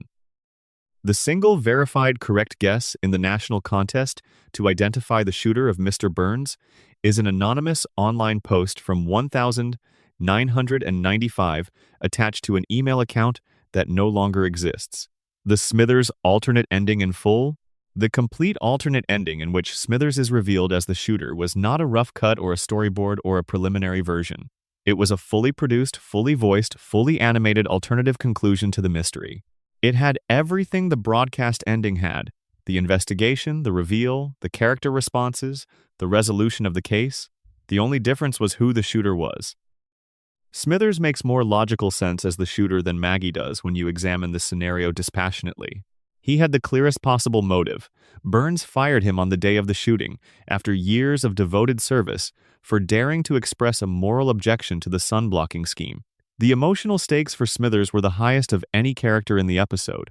He had just had the thing most central to his identity stripped from him by the man he had organized his entire existence around serving. He knew Burns's schedule, his habits, his movements, his gun. He had more operational knowledge of Burns's personal situation than anyone else in Springfield. He would have known exactly where Burns was at any given moment of the day, including the evening after the town meeting, and Burns would have recognized him. "Oh, it's you." That greeting makes perfect sense for a man who had just fired his assistant of decades, the acknowledgement of a familiar person in a newly changed context. You, the person I just ended our professional relationship with. You. The show produced this ending, animated it, voiced it, and then discarded it in favor of the baby, which it then defended by noting that the DNA evidence pointing to a Simpson would have to be ignored for the Smithers ending to work. But the DNA evidence being misleading or misattributed is not a more outlandish scenario than a 1-year-old infant committing an intentional act of violence against the most powerful man in town. The alternate ending exists. It is somewhere in the archives of the show's production history. The show acknowledged its existence explicitly in a clip show episode and dismissed it with a joke about ignoring DNA evidence that was simultaneously a reference to the O.J. Simpson trial and an acknowledgement that ignoring evidence to reach a convenient verdict is not actually unheard of. Section 5 Expansion. Additional Burns immortality material. The historical record Burns carries. Burns has described personal involvement in, or personal memory of, an extraordinary range of historical events across the show's run. He worked with Thomas Edison. He has memories that predate the construction of the nuclear power plant and extend back to periods of American history that the show's other characters know only from textbooks. The show uses these historical references primarily for Comedy Burns' age-inappropriate observations, his inability to understand modern technology, his references to cultural and political figures who died before most of the viewing audience was born, are consistent sources of humor. But taken as a body of evidence, the historical record that Burns appears to carry in his memory suggests a consciousness that has been continuous for a duration that should not be biologically possible. The implication, if you take it seriously, is that the weekly treatment is not a recent development. Burns has not been kept alive by artificial means for only the last few decades of his life. The treatment, or something like it, must have been available to him or to whoever was managing his health for much longer than that. The specific form of the treatment may have changed as medical technology developed. The underlying principle, the use of controlled radiation or some predecessor to it, may have been something the Burns family discovered or developed much earlier. The show has depicted Burns referencing what he calls radium enemas from the early 20th century, before nuclear science was developed into its modern form. This is played as a historical gag. Radium was genuinely used in various medical and quasi-medical contexts in the early decades of the 20th century, before its dangers were understood, and the joke is about historical medical ignorance. But in the context of the immortality theory, the radium enemas are a data point, an early, crude version of the radioactive treatment that Burns currently depends on, administered in a primitive form decades before the nuclear reactor that now provides his sustaining doses existed. Burns has been managing his relationship with radiation for over a century. The plant is not the beginning of his story. It is the most recent and most convenient chapter of it. The cost of Burns's immortality to Springfield. We have established that Burns's life is sustained by weekly radiation treatments, that those treatments are funded by the revenue of the plant, and that the plant is the primary economic engine of Springfield's community. But there is a more specific cost calculation worth making. The medical infrastructure that keeps Burns alive is not cheap. The pharmaceutical synthesis required to produce whatever combination of experimental compounds and radioactive materials makes up his weekly treatment, the private medical staff qualified to administer it, the testing and monitoring that ensures the treatment is achieving the right balance between sustaining the disease equilibrium and not simply killing him outright. All of this costs money. Significant money. Money that comes from somewhere. That money comes from the plant's revenue, which comes from Springfield's electricity bills, which comes from every resident and every business in Springfield paying for power every month. Every family in Springfield, every shop, every institution, every household that runs its heat and its lights through the power that Burns's plant provides, is contributing a fraction of what it pays to the fund that keeps Burns alive. Springfield is paying for Burns's immortality, not consciously, not as a deliberate choice, but as a structural consequence of the town's economic dependence on the single power source that Burns controls. The contamination flows into their water supply and their bodies, and the money flows out of their accounts and into the treatment facility that keeps the man responsible for the contamination going for another week. They are funding the thing that is harming them, and they are doing it because they have no alternative, and they have no alternative because Burns made sure of that long before any of them were old enough to make choices about it. Section 6. Expansion. Additional Maggie material. The daycare as a microcosm of Springfield. The Ayn Rand School for Tots, where Maggie spends her days in the regular episodes and where the longest daycare is set, is one of the show's most carefully constructed secondary locations. Named after the philosopher whose work is most associated with individualism taken to an extreme, the daycare is run on principles of radical self-sufficiency that are, the show makes clear, not actually compatible with the developmental needs of the infants who are enrolled there. The daycare sorts its children into categories at intake. Some are placed in a group for exceptional children. Others are placed in a group for less exceptional ones, based on an assessment process that appears to be run quickly and without much care for accuracy. Maggie, despite her demonstrated intelligence, is consistently placed in the less exceptional group because her presentation, silent, apparently passive, reliant on a pacifier, physically uncoordinated, does not read as intelligent to the adults who assess her. The daycare is Springfield in miniature. It sorts people based on surface appearance rather than actual capability. It rewards children who look smart or who conform to the institutional definition of smart, while overlooking those whose intelligence does not announce itself in recognizable ways. It is administered by people who have significant authority over the children in their care and who exercise that authority through habit and institutional momentum rather than genuine attention to the individuals they are supposed to be. Serving, Maggie navigates this environment the way she navigates Springfield more broadly, by not announcing herself, by allowing the institution to underestimate her, by working within the spaces that the institution's inattention creates, accomplishing things that would be prevented if anyone in authority were paying closer attention to her. The daycare's failure to recognize Maggie is not incidental to the longest daycare's plot. It is its central thematic statement. The institution that is supposed to foster the development of children actively impedes the development of its most capable child because its assessment tools are not adequate to perceive what she actually is. The institution sees a quiet baby and categorizes her accordingly, and in doing so creates exactly the conditions that allow Maggie to operate without interference. This is what Springfield does with anything that does not fit its categories. It misfiled Molman as a very old man rather than a 31-year-old. It misfiled the radiation as an art style rather than biological mutation. It misfiled the coma as a waking. It misfiled the real Skinner as an inconvenient truth to be expelled. And it misfiled Maggie as a normal baby rather than what she actually is. And in that misfiling gave her the one thing she needed to operate effectively: invisibility. The connection between Lisa and Maggie that the show never explores. The relationship between Lisa and Maggie is one of the show's most underexplored dynamics, and its underexploration is itself interesting. Lisa is the most verbally intelligent member of the family, the most academically capable, the most explicitly and deliberately remarkable. Maggie is the most quietly remarkable. They are the two exceptional Simpson children, opposite in almost every way except the fundamental fact of their exceptionalism. Lisa knows Maggie is not a normal baby. The show has given her moments of recognition, moments where she perceives something in Maggie that goes beyond what the rest of the family notices. There is a particular episode in the very early seasons in which Lisa and Maggie have a wordless exchange that reads as genuine communication between two intelligences that understand each other in ways that language would only complicate. If Maggie has been developing her strategic silence partly as a response to watching what happened to Lisa's visible intelligence, then there is something between them that goes beyond sisterhood.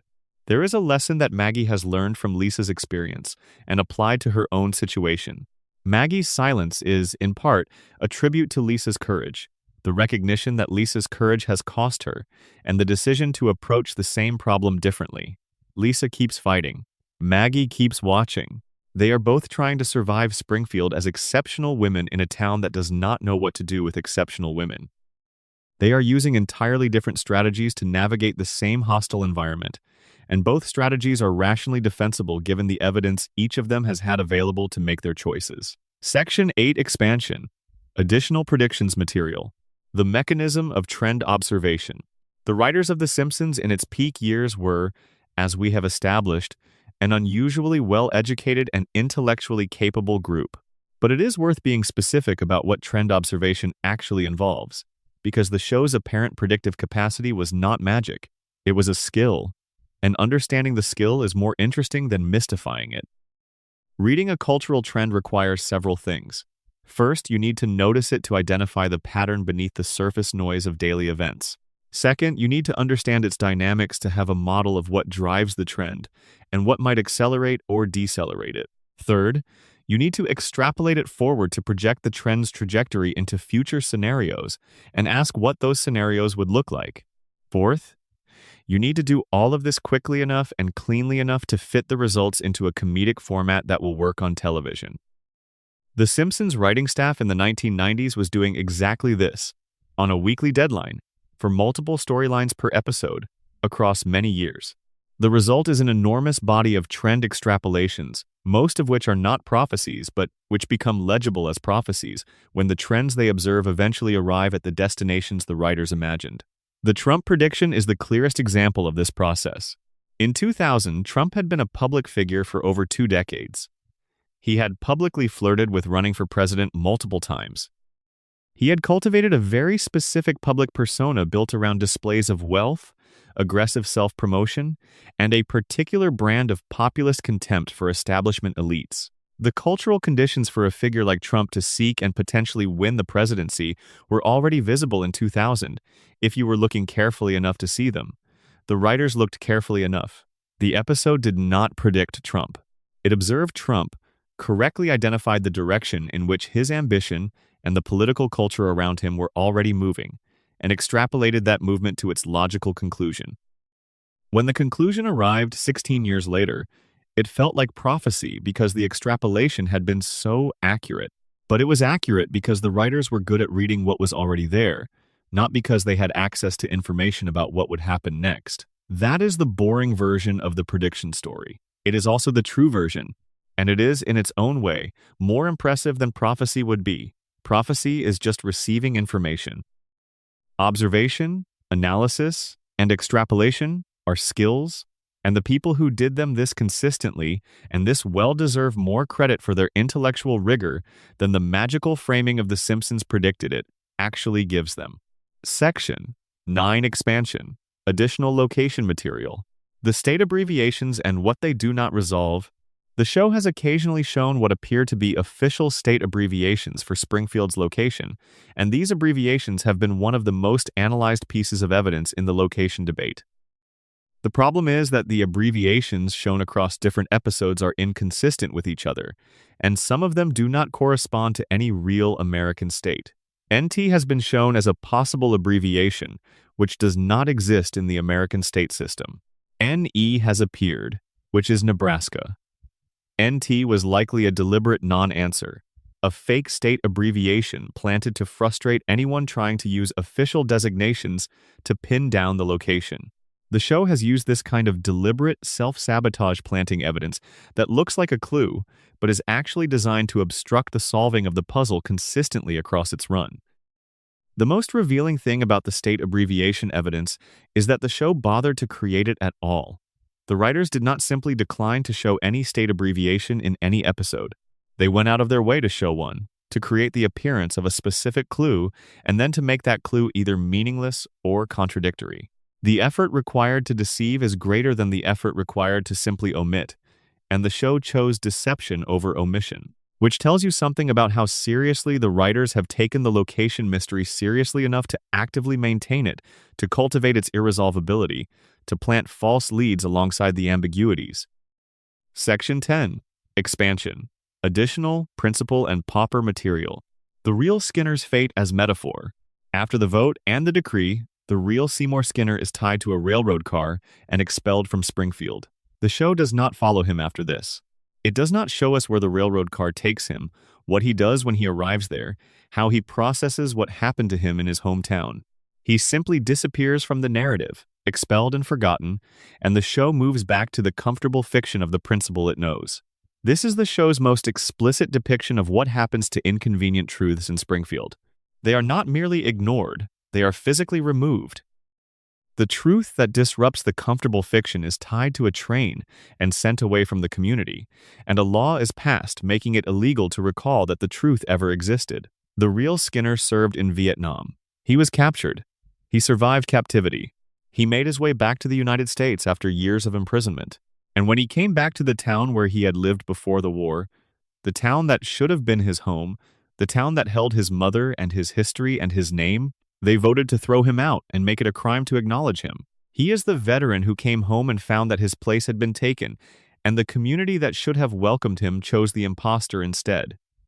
Because the imposter was familiar and the truth was disruptive, and Springfield always chooses the familiar over the disruptive. The real Skinner is Springfield's dirty conscience, expelled on a train, and the law against speaking his name is Springfield's way of ensuring that the conscience does not return. Section 11 Expansion. Additional Molman and Flanders material. The theology of Ned Flanders and God's response. The specific theological texture of Ned Flanders' faith is one of the show's most carefully maintained running elements. Ned does not have a vague, generic faith. He has a specific, doctrinally engaged relationship with Christianity that the show takes seriously enough to treat on its own terms rather than simply as a source of jokes. He reads the Bible with genuine attention. He structures his moral reasoning on specific textual passages. He raises his children within a defined doctrinal framework. His faith is not simple or unreflective.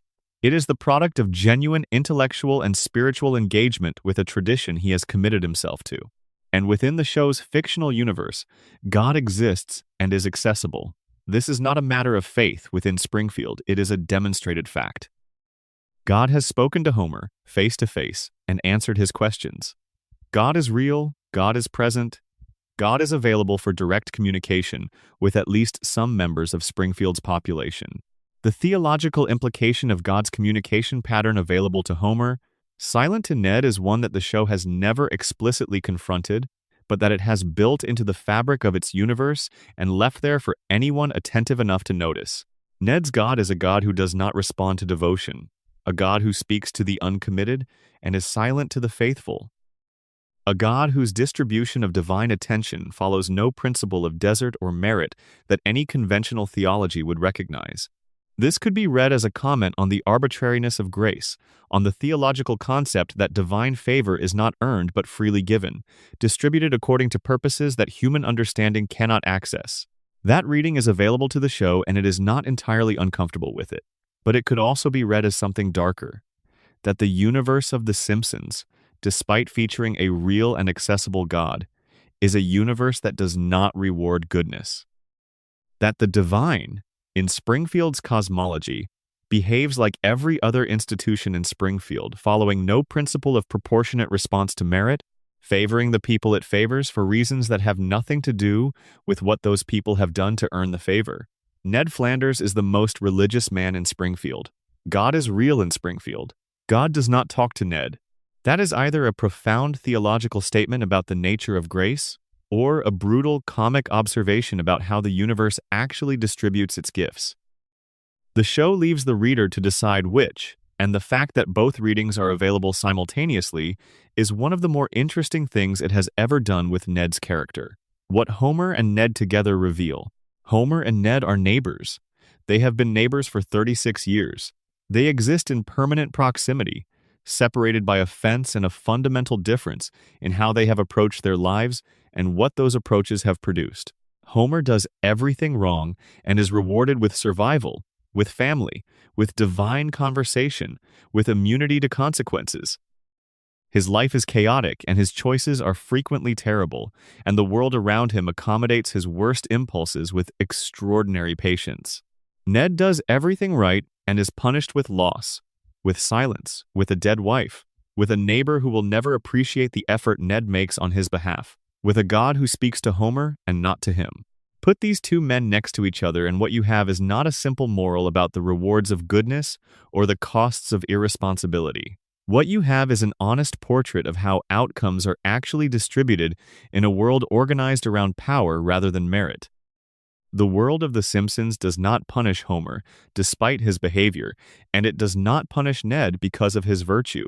It simply distributes outcomes according to principles that have nothing to do with the moral quality of the people receiving them. Homer survives because he is the protagonist, and the story needs him to survive. Ned suffers because the story needs someone to occupy the position of the person who tries and fails, who does everything right and gets it wrong anyway, who serves as the evidence that the system does not care about goodness. They are not moral opposites in a system that will eventually balance them against each other.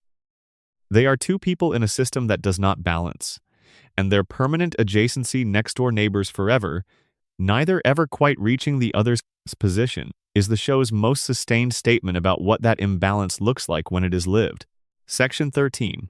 The hidden architecture of Springfield details nobody talks about. There are levels of the Simpsons iceberg that are not the grand theories. Not the coma, not the radiation, not the immortality of Mr. Burns. They are smaller things, more granular, the kind of detail that surfaces occasionally in a dedicated fan forum and then sinks back down again, noticed by a few hundred people and forgotten by the broader culture almost immediately. But these smaller details are often where the show's actual craft lives. The big theories are interesting because they provide frameworks. The small details are interesting because they are evidence-specific, particular, embedded evidence of the kind of attention the show has paid to itself across 36 years. Let us spend some time in the smaller corners. The recurring background characters and what they accumulate. Springfield is populated by an enormous cast of background characters who appear with varying frequency across the show's run. Some of them have names, established by on-screen dialogue or production documents. Some of them have never been formally named and exist only as recurring visual presences. Some of them have acquired names through the fan community's collective effort to catalog everything the show has ever depicted. The most complete catalog of Springfield's background population runs to hundreds of characters, and the work of maintaining that catalog has been done almost entirely by fans rather than by the show's production team. This is one of the more interesting forms of collaborative cultural labor that The Simpsons has generated.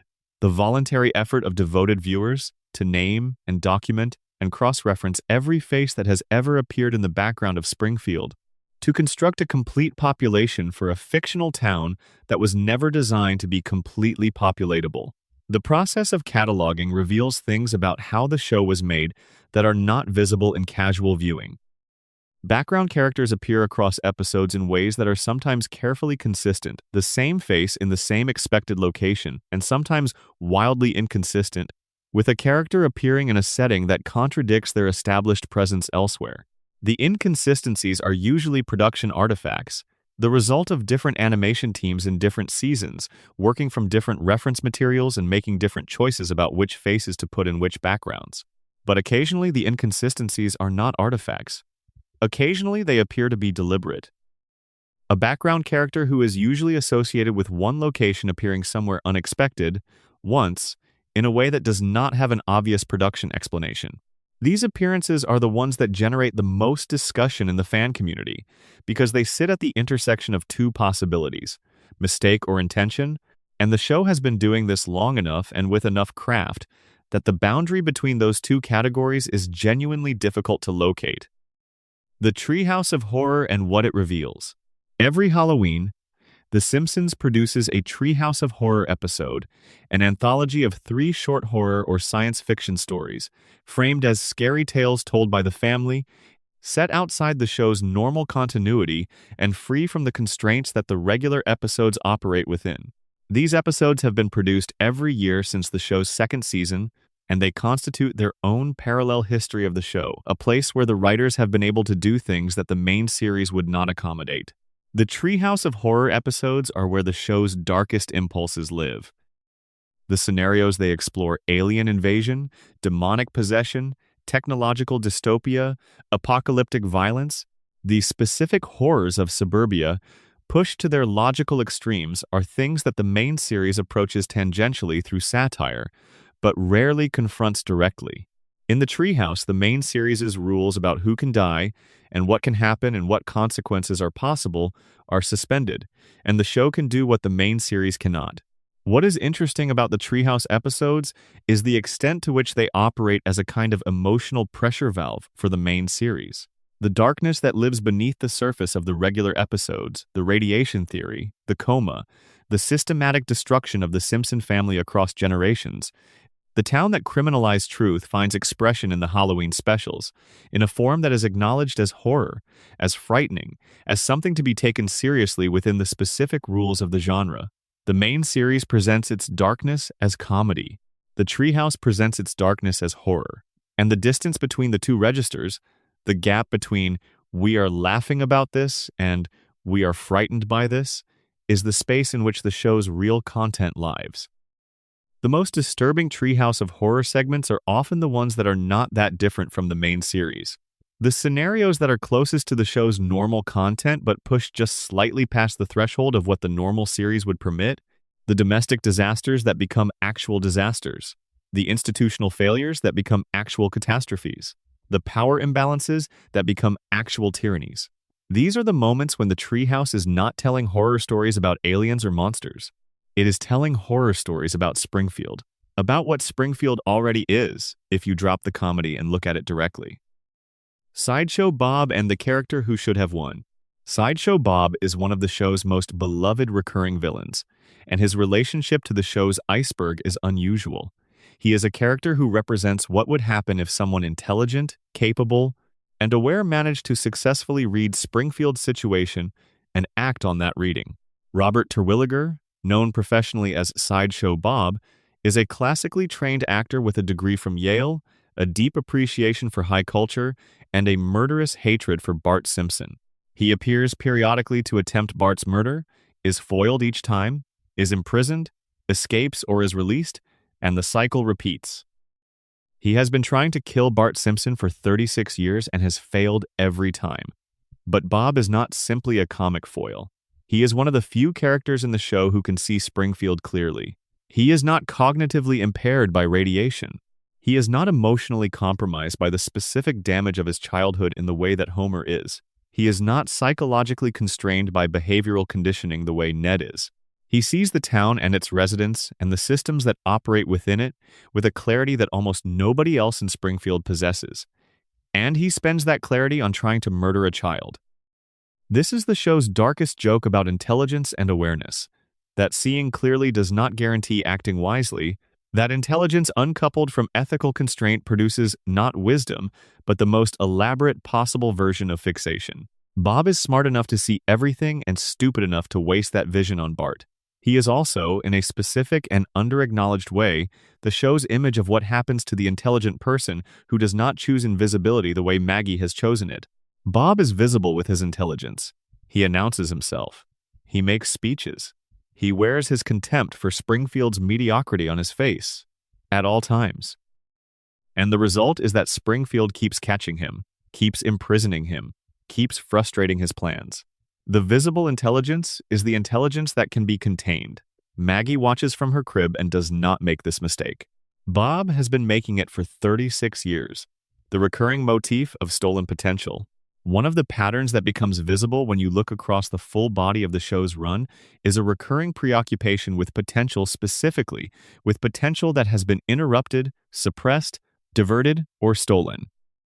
The show returns to this motif in a variety of forms across many episodes and many characters, and the consistency of the preoccupation suggests that it is not accidental. Homer without the crayon is the most explicit version.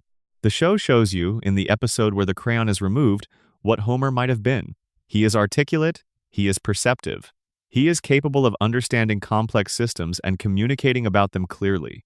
He is, without the crayon, a substantially different person than the one the show has presented for years. And the revelation is framed as a loss, as the disclosure of something that was taken from Homer, rather than something he never had. The potential was there. Something removed it. Mona Simpson is another version. Before Burns forced her into exile, she was someone who cared deeply about the world and was willing to take significant risks in service of that care.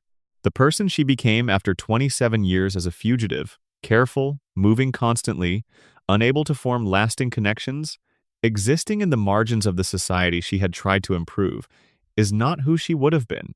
Her potential was interrupted by someone with the power to do it. Lisa is an ongoing version. The show depicts, in every episode, the gap between what Lisa is capable of and what Springfield allows her to do with that capability. Her potential is not stolen in the way Homer's was. No one removed it. No physical intervention reduced her intelligence, but it is perpetually frustrated by the environment she is in, by the school system that cannot adequately challenge her, by the social environment that cannot adequately recognize her, by the economic constraints that limit her access to the resources she would need to fully develop what she has. Even Bart, whose potential is framed differently, is a version of this motif. The show has, in several episodes, suggested that Bart's intelligence is not as limited as his academic record implies, that his intelligence operates differently than Lisa's, is expressed differently, is measured inadequately by the tools the school system uses to measure it. His potential is there. It expresses itself through the pranks and the schemes and the occasional moments of surprising perceptiveness. But the school cannot see it, and so the school treats him as someone without potential, and the treatment shapes the performance, and the performance confirms the treatment. Springfield is full of people whose potential has been interrupted, suppressed, or never recognized. And the thing that interrupted, suppressed, or failed to recognize most of it is the same thing. the economic and social structure that Burns maintains, the institutions that serve his interests, the contamination that limits the cognitive capacity of the population most exposed to it. Burns's empire does not just extract labor, it extracts potential. It takes the possible versions of the people around it and reduces them to the versions that are most useful for the maintenance of the current order. And the versions that are most useful are not the most capable, the most aware, the most fully realized. They are the most compliant, the most dependent, the most unable to see clearly enough to challenge what is being done to them. The show's relationship to its own legacy. Something unusual has happened to The Simpsons across its 36-year run that has happened to very few pieces of entertainment in history. The show has become a reference for itself. It has become meta in a way that goes beyond the standard self-awareness of a long-running series, into something where the show's relationship to its own past is itself part of the show's content. This began relatively early, in the clip show episodes of the series' middle years, where the show built entire episodes around retrospective material and used the retrospection as a narrative device rather than simply as a production shortcut. But it has deepened as the years have accumulated. The show now has enough history to reference any portion of itself, to build jokes and storylines around the audience's familiarity with specific episodes from specific seasons, to engage with its own mythology in ways that require the viewer to have been watching for years to fully appreciate. The relationship between the current show and its early seasons is one of the most complex in television. Viewers who were alive when the show debuted have now spent roughly the same number of years watching it as they had spent being alive before it existed. Their relationship with The Simpsons is, in a sense, longer than many of their most important personal relationships. It predates their children in many cases. It predates careers and marriages and the major transitions of adult life. The show has been present for all of it, running in the background, providing a consistent reference point across decades of personal change. This duration creates a relationship between audience and show that is not quite like any other relationship in entertainment, because it is a relationship in which the audience has also aged, while the subject of the relationship has not. The Simpsons viewers have grown up and grown old with a family that has remained exactly the same, and that asymmetry, the aging viewer, and the ageless family is itself one of the emotional cores of why the show continues to matter to the people who have been watching it the longest. They are not watching the same show they watched in 1989, or 1995, or 2003. They are watching it from a different place, through different eyes, carrying different amounts of accumulated life. But the show is the same, and that sameness is an anchor, a reference point, a place to come back to that does not change the way everything else changes. The couch gag as time capsule. We touched on the couch gag in the surface section, but there is more to say about what it has become across 3.5 decades. The couch gag is now, among other things, a time capsule for the cultural moment in which each episode was produced. The guest animators, the stylistic references, the specific comedic sensibilities on display, all of these date the episodes in which they appear as specifically as the news references in the dialogue or the technology visible in the backgrounds. A couch gag from 1991 looks and feels completely different from a couch gag from 2001, from a couch gag from 2011, from a couch gag from 2021.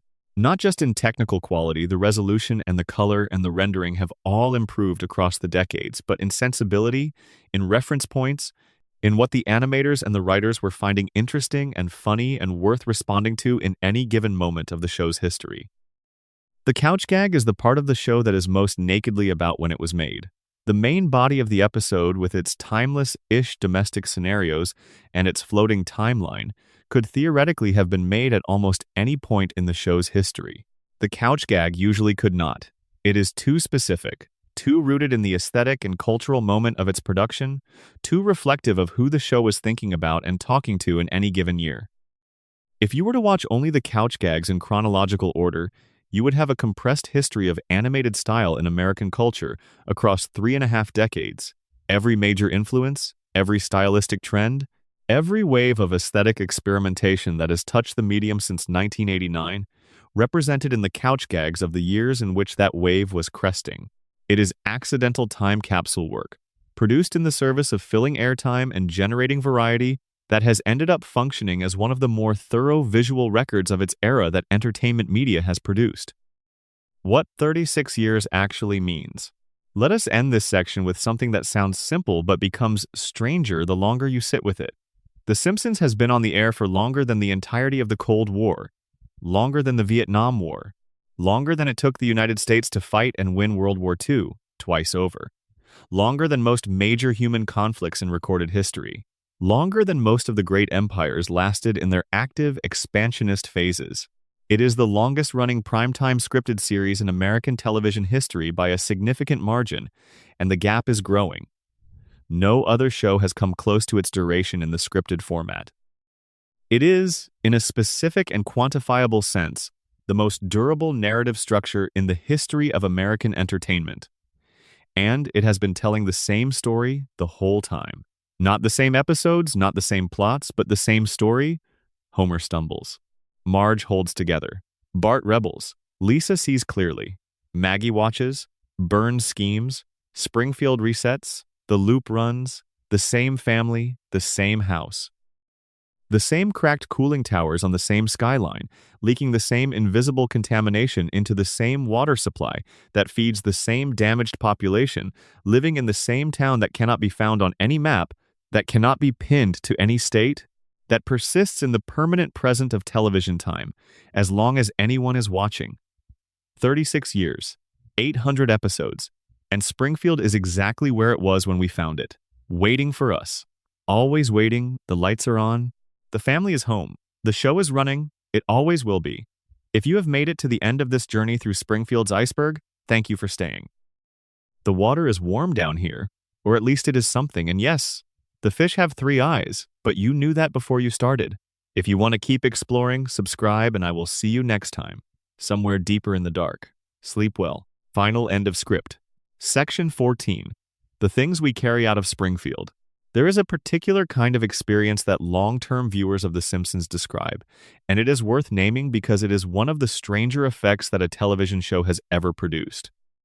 They will be going about their ordinary life, driving, or cooking, or walking through a familiar neighborhood, and something they encounter will suddenly conjure a specific episode, a specific line, a specific visual gag, with a vividness and an immediacy that surprises them. Not because the memory of the episode is particularly sharp, but because the episode's reference has become so deeply integrated into the way they process the world that the world itself now constantly triggers it. The Simpsons has colonized the internal reference library of an enormous number of people who watched it during formative years of their lives. This is true of other shows too, of other books and films and songs, but it is more extensively true of The Simpsons than of almost anything else in the contemporary American cultural landscape. Because the show ran for so long and was so omnipresent and was watched at such a significant developmental density to the years of childhood and adolescence and early adulthood, in which the brain is most actively constructing its model of how the world works and what things in the world mean that, it is simply more present in more people's heads than most other cultural objects. This is what it means, concretely, for The Simpsons to be culturally embedded. It is not just that many people have watched it. It is that many people carry it with them as an active interpretive framework, a set of references that shapes how they perceive and narrate their own experience. When something absurd happens in the real world, The Simpsons reference is often the first available vocabulary for articulating the absurdity. When something corrupt or institutionally bankrupt becomes visible, The Simpsons already has the character and the episode that names the pattern. This is the deeper version of the prediction phenomenon. The show does not predict the future. It has become the language in which many people describe the future as it arrives. And when the future arrives in forms that the language already has words for, it feels like the language knew in advance. But the language did not know. The language was simply thorough enough and embedded deeply enough that it covers most of what shows up. The quiet episodes that nobody quotes. The Simpsons has produced episodes that nobody quotes, that do not appear on best-of lists, that are not referenced in discussions of the show's high points. They are not bad episodes, exactly. They are simply quiet episodes that did not do anything spectacular, or memorable, or controversial, that told a modest story competently and moved on. They are the episodes that exist in the space between the landmark installments, the connective tissue of a long-running series, the weeks when the show is just showing up and doing what it does without particular ambition or particular failure. These quiet episodes are, in a specific way, the most honest representation of what the show actually is across its full run. The landmark episodes are the show at its best, or its most controversial, or its most culturally visible.